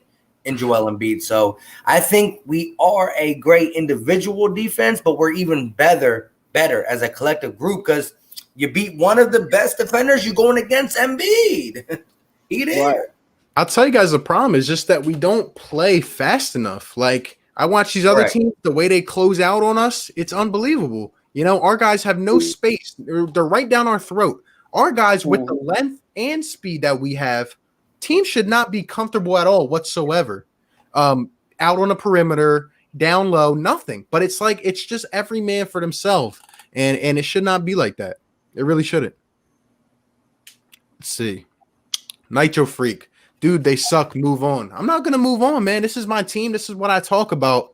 You can move on if you'd like, but I'm not going to. Hold on. Nitro Freak is one of the guys who's been in the game for the longest when it comes to the Philadelphia Eagles. And with that being said, we got our Super Bowl in 52 in 2017/18 season. But my guy, you've been watching the Eagles and talking about the Eagles throughout all the soft, bad years. Did you give up? No, you didn't, my guy. So listen, you can expect people to give up on the Sixers because they are not winning.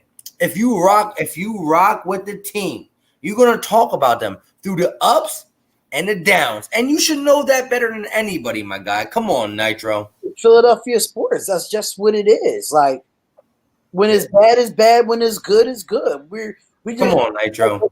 As Philadelphia fans, we just tough on our team. We're very tough. Right. I gotta give it to Nitro for the simple fact that he prided himself to tell me after Cop Pizzle came at me like I'm old in the game, and hey, I got none but respect for the old in the game.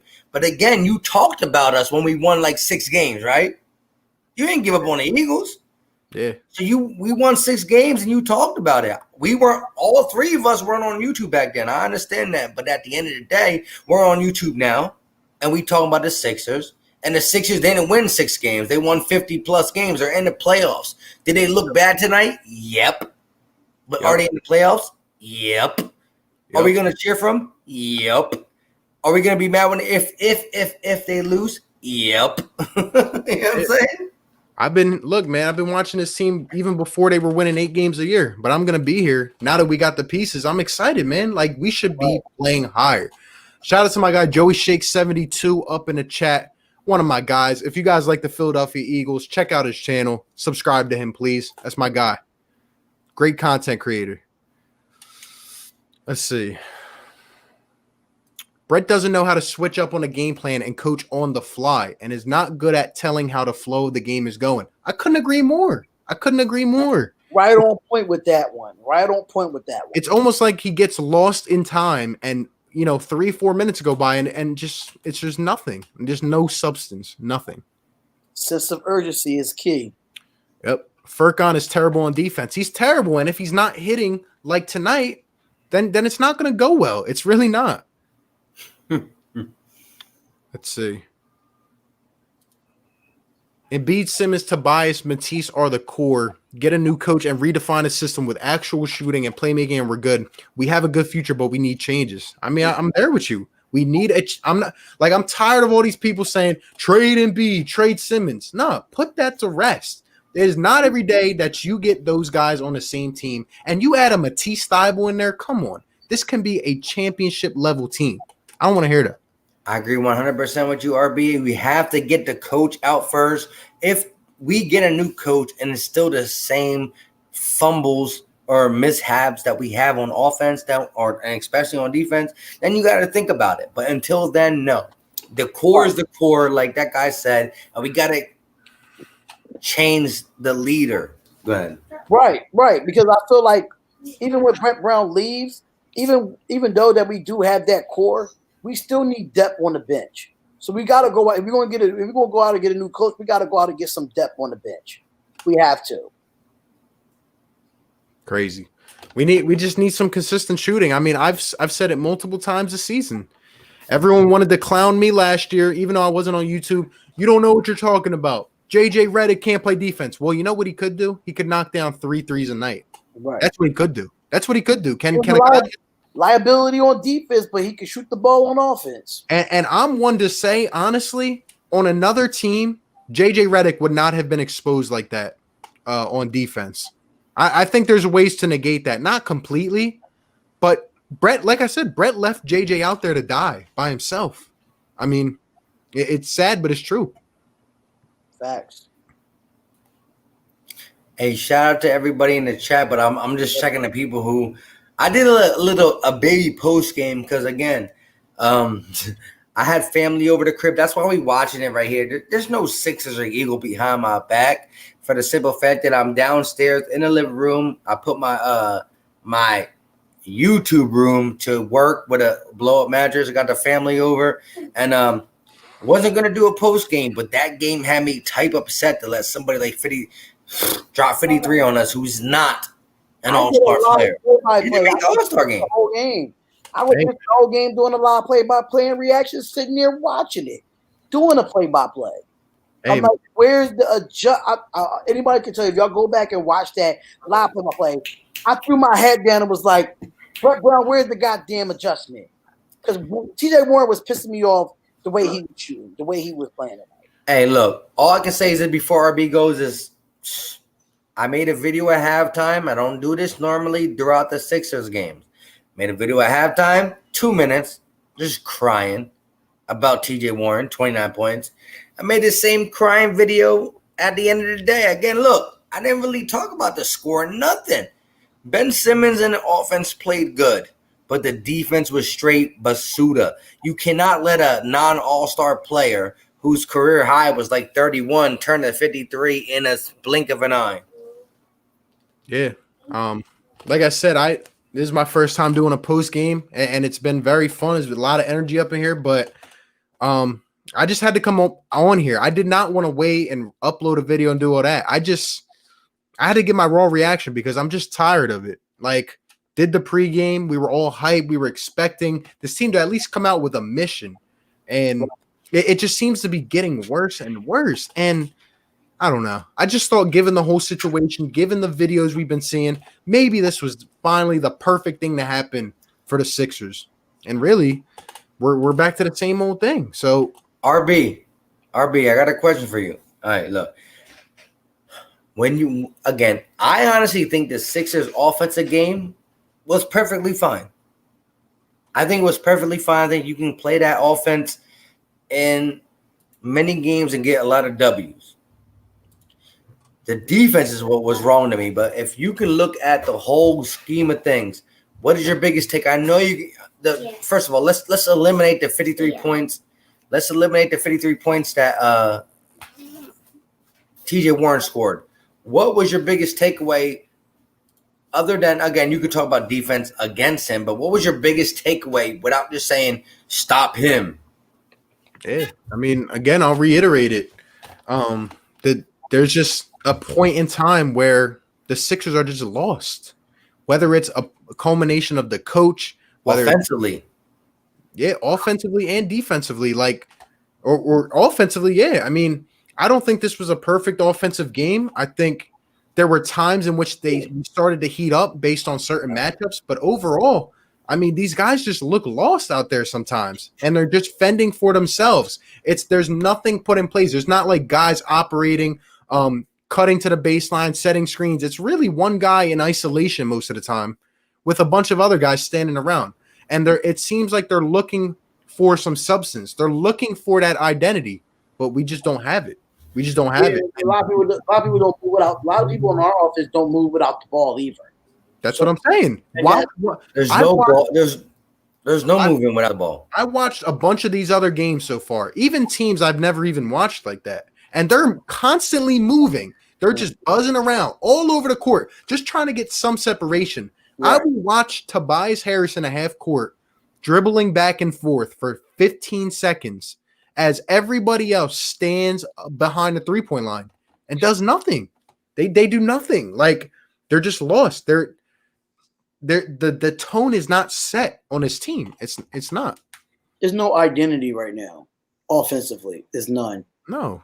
And last year, the only reason it seemed like there was is because Jimmy Butler took it upon himself to be that guy. He didn't need Brett Brown to tell him. Jimmy Butler took the ball and said, I'm going to go do this. And that's why I miss Jimmy Butler, because of the accountability factor. But we don't have it. Hey, let me say this about Jimmy Butler. You're right. Jimmy Butler was a guy who hold all the players accountable, but also was a guy that when the offense is in that sluggish motion, like we've seen it time and time again, where the Sixers offense is fluent, and then it goes to a how do you go for 3 or 4 or 5 minutes without a bucket? Like you were an NBA team, bro. 5 minutes is like at least 10 possessions. You go 10 possessions without a bucket. That's when you got a guy like Jimmy who can just give the ball to and just say isolate. Yeah. That's supposed to be our Tobias. But when Tobias is not hitting or not in the game, man, Jimmy Butler, what I call him, Jimmy Buckets, was that guy. You saw him in the playoffs take over. Look, Joel Embiid was still the force to be reckoned with. But Jimmy Butler was a guy who continued the flow. He continued to flow. He kept the game smooth. When we needed a bucket and Joel Embiid was getting swarmed, that was your guy. We don't have a guy on side of Joel Embiid who can get a bucket easily. Tobias can occasionally. Ben Simmons will if you isolate and let him go to the rim. Because, oh boy, we know he's not going to shoot the shot, even though the stroke is really nice. It's a nice stroke. He just like, nope. My problem with that is like, yeah, even if there's a 5-minute drought where guys aren't hitting, it's like, why are we trying the same thing over and over? Like, Correct. There's no difference. Like, okay, maybe if you're getting guys open, but they're just missing. I understand it. Teams go cold. But like, you're trying the same exact thing. No timeout, nothing drawn up, nothing. It's like, just not going to work. Let me ask you this, guys. I'm going to ask you both, Darius and RB. Even though Ben Simmons is refusing to shoot, what do you want to see from Ben Simmons? Like, what do you want to see? We all want to see him shoot, but what do you want to see from him that's more realistic?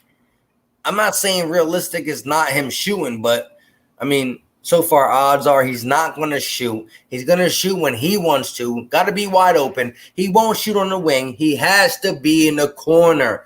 But with that being said, what do you want to see from Ben Simmons besides shooting, just his general play? To me, I think he's honestly on all facets a solid player. But the only other thing I need to see from Ben Simmons besides shooting is stop letting your fear get to you to the point where you're driving to the rack, and even though you're on one defender that you can beat, you're instantly looking out to where you can pass the ball to a guy that's probably not going to make the shot. That's the only other thing, honestly. Ben Simmons has an all-around game. That's what I'm saying. With a jump shot, he's unstoppable. What? And I feel like I kind of agree with RB there. I just feel like with him, toughness when he drives to the basket. There's no toughness there when he drives because at the end of the day, he has smaller guards on him.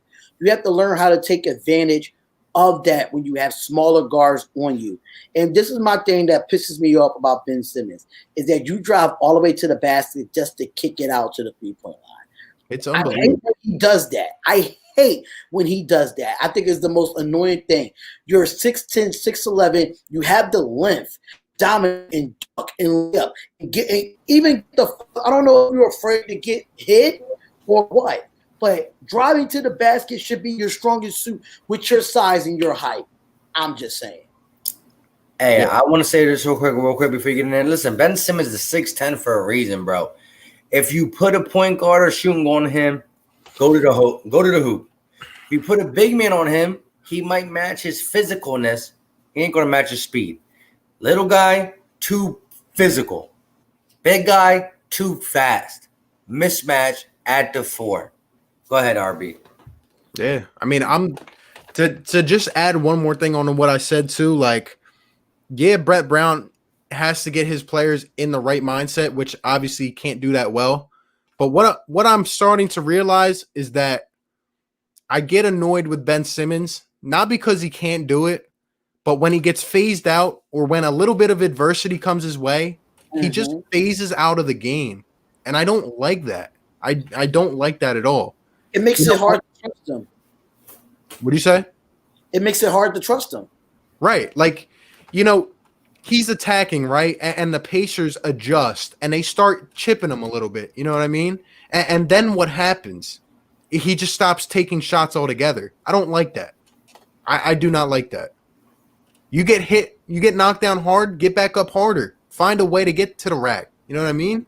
Hey, RB, listen. I remember post-pandemic, like we play against the Raptors, who's a team that has our number. I ain't mad at the game. They play good defense. RB's been saying on this channel, like, he's not scared of the Raptors when it comes to talent, but he's like scared of the overall of their coaching when Nick Nurse, the general defense they play. They don't got no superstars, but both Pascal, Kyle, I mean, even still Ibaka, he's not Ibaka no more, but Ibaka, they all still play. Gasol, who plays Embiid really tough, they play a style of defense that is needed to beat certain teams. Simple and plain. They don't got a guy who you can count on to win the games with a 35 piece, but they play defense and they all share the ball. But RB said many times when it comes down to it, he don't want to play a team like that. And why? Because at the end of the day, we have to trust a guy like Embiid to carry us. And they play Embiid a certain type of way. Listen, against the Raptors last time and against certain teams, Ben Simmons only shoots the ball like 7 times, 8 times, 9 times, 10 times. And I'm not talking shoot the ball. I'm talking field goal attempts.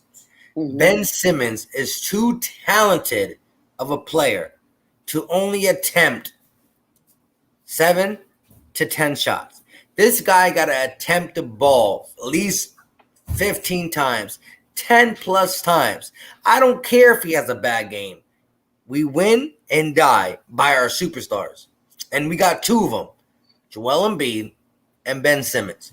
There's no reason that Joel Embiid should have 18, 19, 25 attempts and Ben Simmons got 7. No, he's not going to shoot it. Lay the ball up, dunk on him, hook shot it. I don't care. Shoot the ball more than 10 times. Be aggressive. Attack the rim. You're 6'10". You either got a slow power forward or a little point guard. Do what you got to do. I want him to shoot. Listen, if you haven't watched RB's video, listen, you got a lot of people in here. If you haven't watched RB's hype video when it comes to Ben Simmons shooting the ball, go watch it. It's the most believable, lovely thing I've seen. And it happened first game in the scrimmage. It didn't happen again. And it I disappeared. want him to shoot, but we still can see a great Ben Simmons if he's just attack. Sorry, I muted it. Go ahead, RB. I don't get it, man. Like that, it's just like a tease. Like he shoots it twice this year, makes it. He comes out of scrimmage, shoots it right away. Like everybody was anticipating that. We all knew it was the elephant in the room. He came out and addressed it right away. And that's why I literally said that day that he got it all out of the clear. You know what I mean? Now it's out of the clear. Ben Simmons, we don't got to worry about it. But now he's putting himself back in that tough situation. And I don't understand. And to your point, Or it could be to a point where Brett Brown is telling him not to shoot. Who knows? And to your point about the Raptors, look, man, I'm still scared of the Raptors. You take what the Pacers did tonight and you up it by even more. I like the Pacers are the least of my worries. And real quick, I see in the comment section a guy's name is "Are you available Friday night?" And he said Ben Simmons is not a superstar. Stop. Well, the guy made the All-Star team. He's about to make the He made the All-Star team. He made the All-NBA team. And your name is, are you available for Friday night? If you stop worrying about Ben Simmons, maybe you can get a date for Friday night, my guy. That's all I was going to say. I mean, I don't even listen to that, to be honest. Like, Ben Simmons is averaging 18 or 17 without a jump shot. He's a 2-time All-Star. I mean, it's just ridiculous that people even say that. Ben Simmons with a jump shot is one of the best guys in the league, honestly. He's one of the best in the league without a jump shot. Right. He will be better with one. Right. Hey, shout out to all 152 people up in here right now. Smash that like button. Guys, hit that like button. Let's see what we're up to right now. We're at 117. Let's get that up to 130. Let's get it up to 130. Shout out to everyone that's up in here. First post game live. I've been ranting for the last 2 hours now. My guys came up on here and joined me. Definitely subscribe to their channels. Once I get this done, I'll put it on in the description and everything. But yeah, Sixers content creators as well, guys. This has been a lot of fun, though. This has been a lot of fun. It has Still been a lot of comments coming.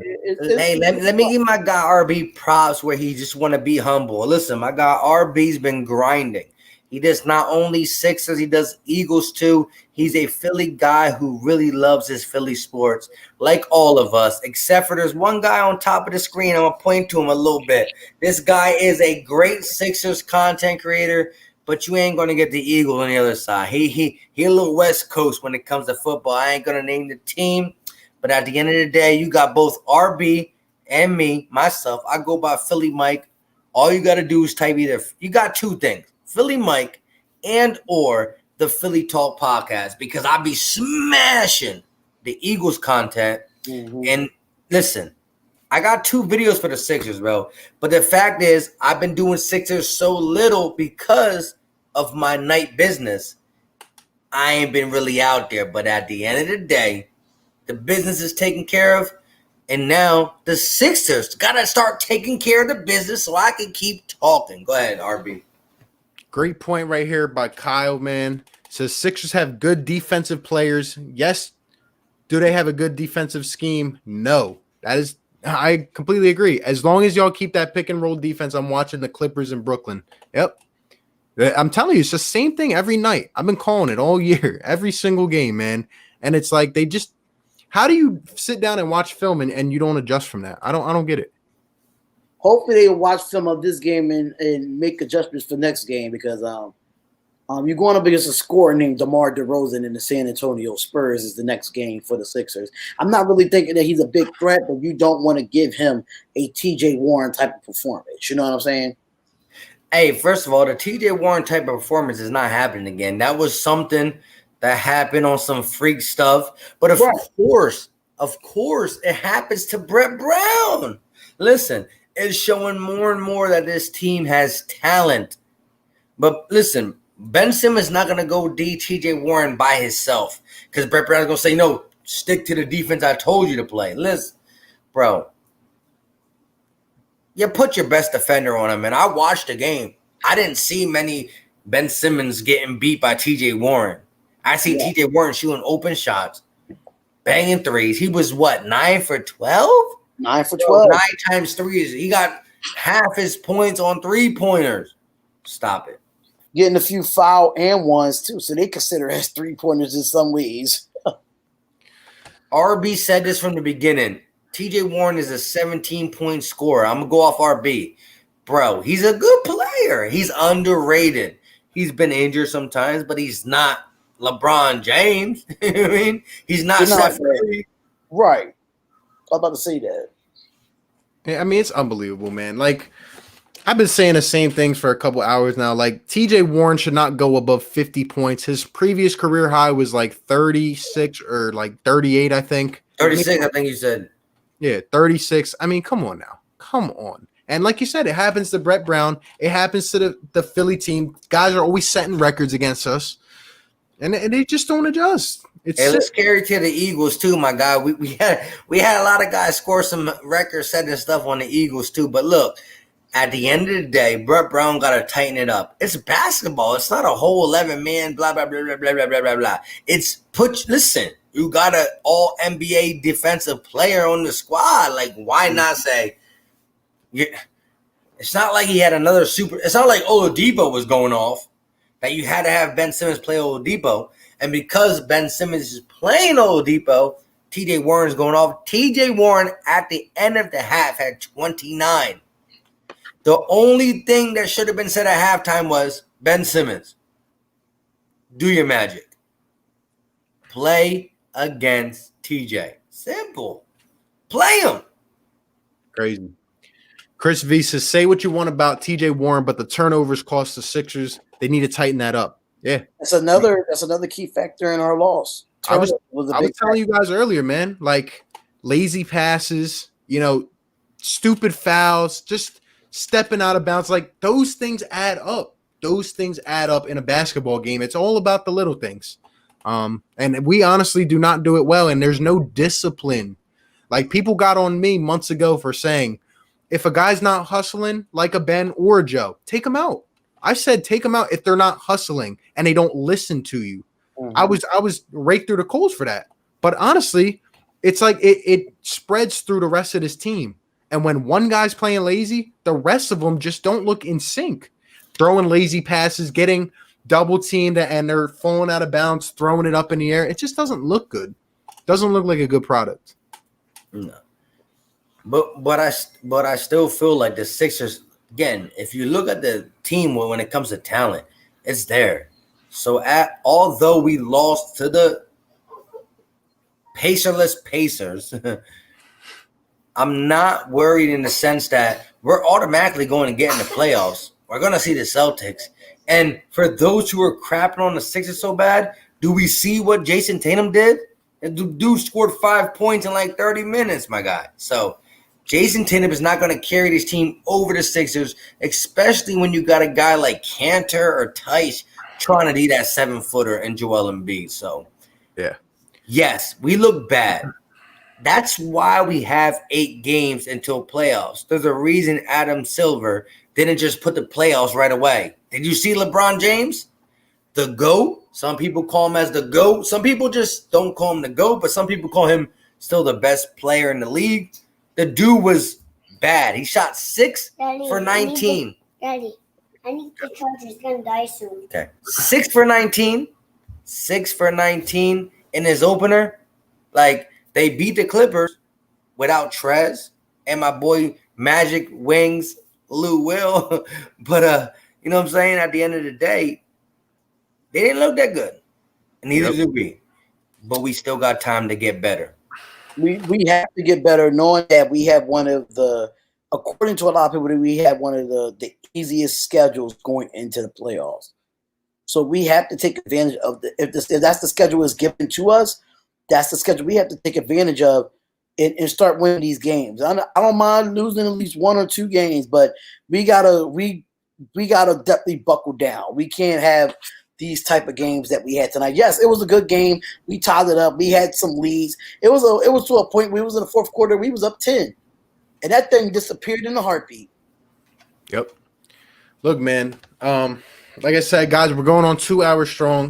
130 people up in here. Hit the like button. Hit the subscribe. Sub these guys up.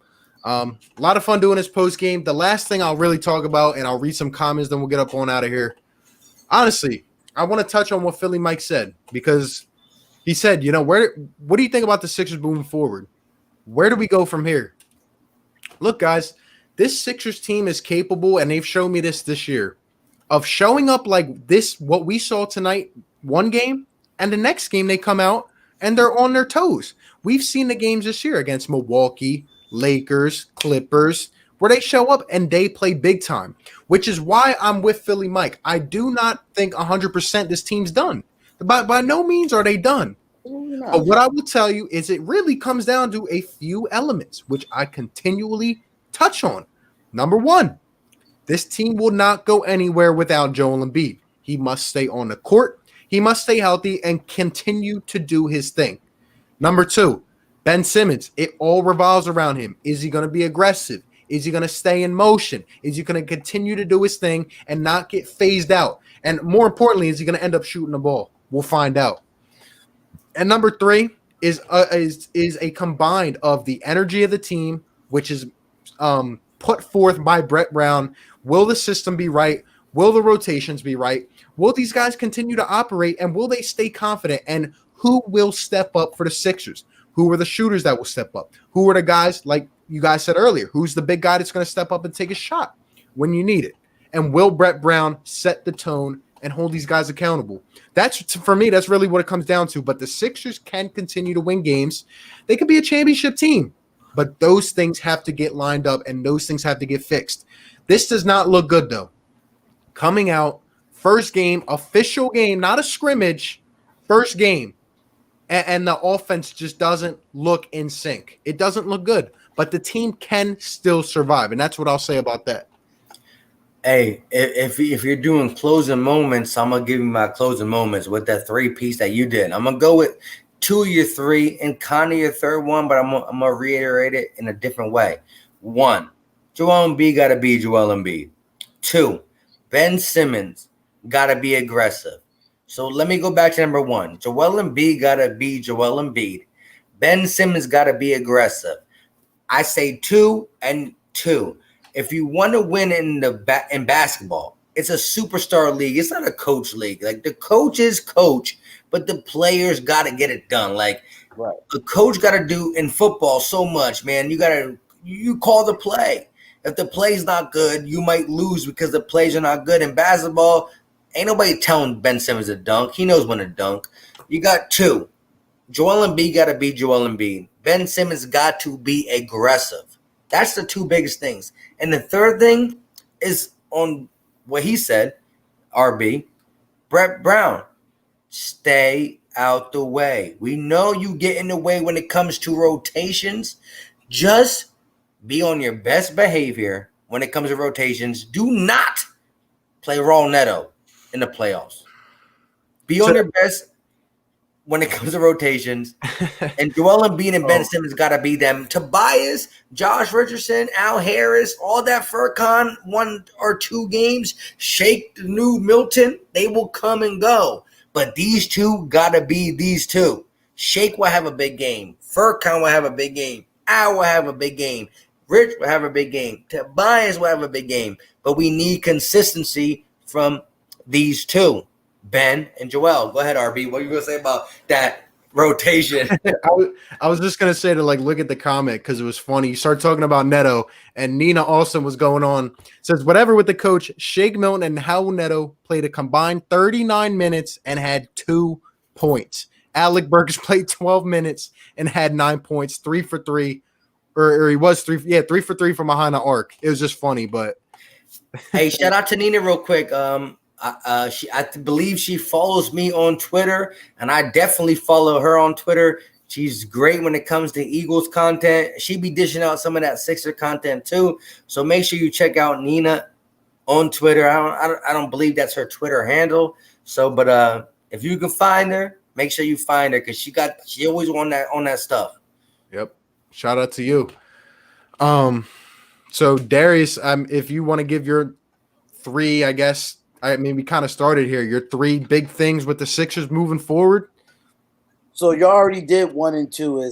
Those 2 got to get into sync, and that's Joel Embiid and that's Ben Simmons. That's those 2 are a no-brainer. Me is just taking care of the basketball, bringing fundamentals back to the game. You got to get to a point where you got to limit turnovers. Yes, the rotation is going to be the rotation because of what Brett Brown does. But at the end of the day, taking care of the basketball, and we had almost 20 turnovers in the first half. That's not going to win basketball games. No matter if we win, we score 121 points or not. Those turnovers killed us. So I'm always thinking fundamentally. What can we do fundamentally to make better selection or better shots or better decisions? And up tempo. That's all in the third one. Up tempo basketball. You get the rebound, we push it up past half court. We have a nice shot. We have a nice shot clock. Moving with the basketball. So I'm just a fundamental type of guy. So yeah, we just gotta be have better decision making for me. Yep. I'm right there with you. I mean, we really hit on everything that the Sixers need to do better. Hey, real quick, if you don't mind me saying, are you available Friday night, my guy? At the end of the day, call me. Let me know. No, because he's talking about, he kept saying at the end of the day, because I'm a big at the end of the day sayer. And then my man Darius said at the end of the day too, so he's really getting on it at the end of the day. So what I was trying to tell him, if you're available Friday night, at the end of the day, give me a call, my guy. Listen. I'll just be working. I'm working on 2 channels, bro. It just be so much work I be doing. Oh, it's a lot, but we could definitely do something Friday. I'll definitely not. I don't think the Sixers playing Friday, so we could definitely do something then. Not yet, dog.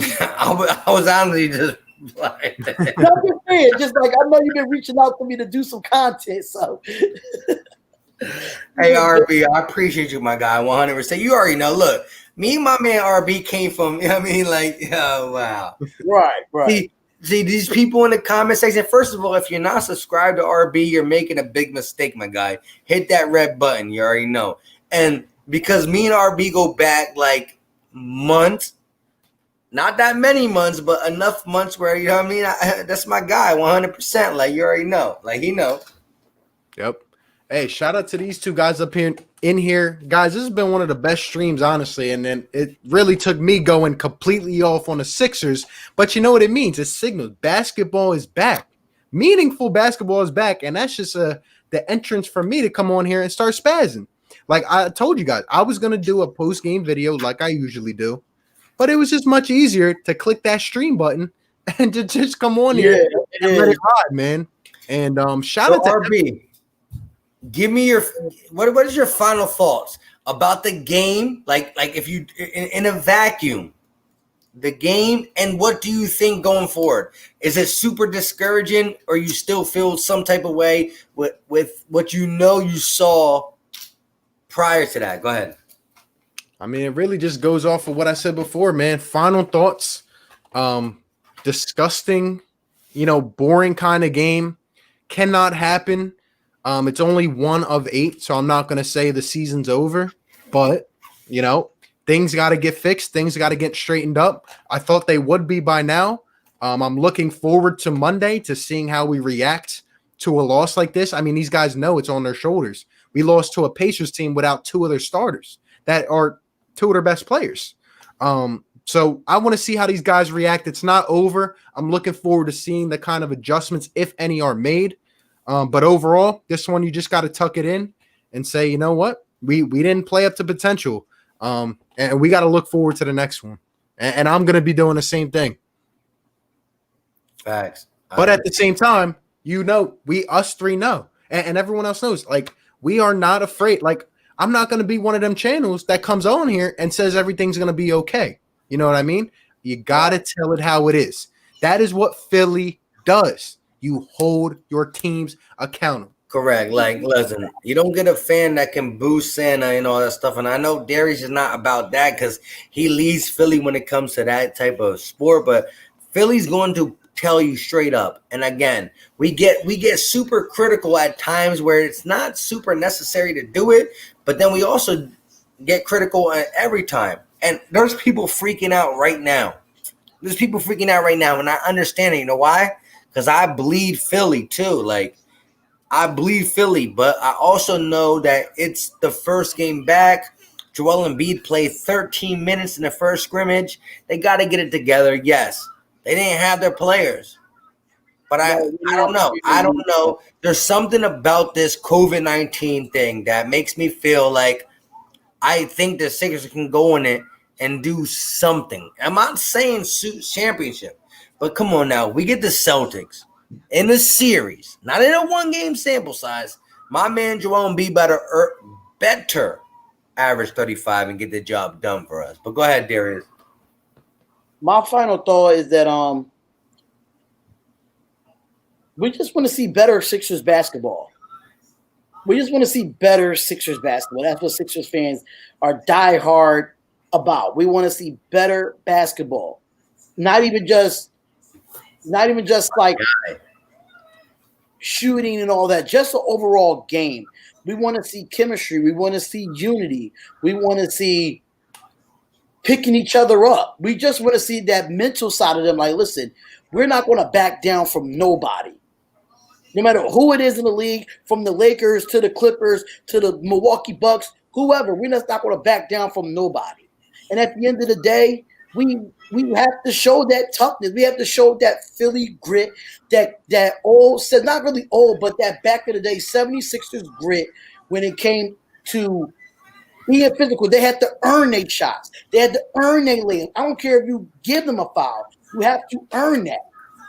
Yep. And once we get back to that, and I'm not really concerned about the next game, but Brett Brown and this coaching staff have to do something against the San Antonio Spurs in the next game. We're going to have to do something because we don't want to go down 0-2 in the restart. We just don't. I mean, I know we're going off the regular season record, but I'm just saying in the restart right now we 0-1 in the All bubble. right. Hey, RB, are you fitting to end this real quick, right?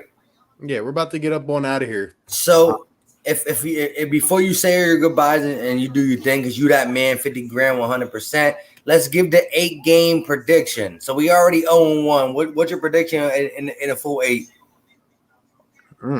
I mean, based on what I saw today, I don't know. I think we end up going maybe 4-4, 5-3. Honestly, I was a 5-3 guy. Yeah. I said it on my post game prior to coming on here, so I'm gonna stick with it. I'm a 5-3. Go ahead, Darius. I'll go about 5-3 as well. It's more realistic. I don't want to be like, oh, we going 8-2 or something of that nature. Now, 5-3 is the most realistic for Sixers right now. yeah. Overall, and I mean, I thought we would lose one of the trap games, which I still think we might. But Oh my God! I hope not. This I was the definition of the first. A trap game is not normally the first game, but goddamn, TJ Warren 53. Call that the definition of a trap game. I definitely consider a trap. It's crazy. I mean, I just hope we get our act together. Put Brad Stevens on the Sixers, they would be better by far. My guy DJ Eastwood, Running Back Podcast. What's going on, bro? What's going on, man? Appreciate you. I can't wait till he put a video out about this game. I was watching his live reaction fourth quarter. I mean, he was sick to his stomach too. But overall, guys, appreciate everyone that tuned into the stream. Lots of people up in here. Still got over 120 people up in here. You guys are some real ones, man. This was one of the best streams. And I loved the raw reaction. I just let it all fly. I didn't have to think about it, plan this, plan that, try to, limit myself to a time constraint. And neither did these guys. We got up on here, talked some Sixers, and it was actually pretty fun. Let me know in the chat if you guys would want to see something like this again. Because it was pretty fun. I like just coming right on here and talking about it right after the game. Hey, real quick, Running Back Podcast said TJ Warren could have roundhouse kicked it, and the ball would have went in the hoop. Oh, Yep. darn. 5-3, 0-8. Born 5, 1-7. 0-8, 0-8. Hey, you heard that? 0-8. I don't know about that. No. Hey, RB. Yeah. The man DJ Eastwood said that guy TJ Warren could have round. Yeah, there you go. He's not lying, honestly. And Brett Brown probably would have told the guys to slack off it, honestly. Yep. Oh, Probably would have been an one. just social distance TJ Warren for the night. Hey, baby, we going 5-3. Mark my words, we going 5-3. It's going to look ugly. The 3 losses, listen. The 3 losses are going to look ugly, but the 5 wins are going to look nice. And that's exactly why when playoffs come, we're going to be like, are we good? Are we not? Are we good? Are we not? We're going to be fighting back and forth because the 3 losses are going to be stupid. You're going to have a guy drop 53 on us. We're probably going to lose to one of the worst teams of the bunch.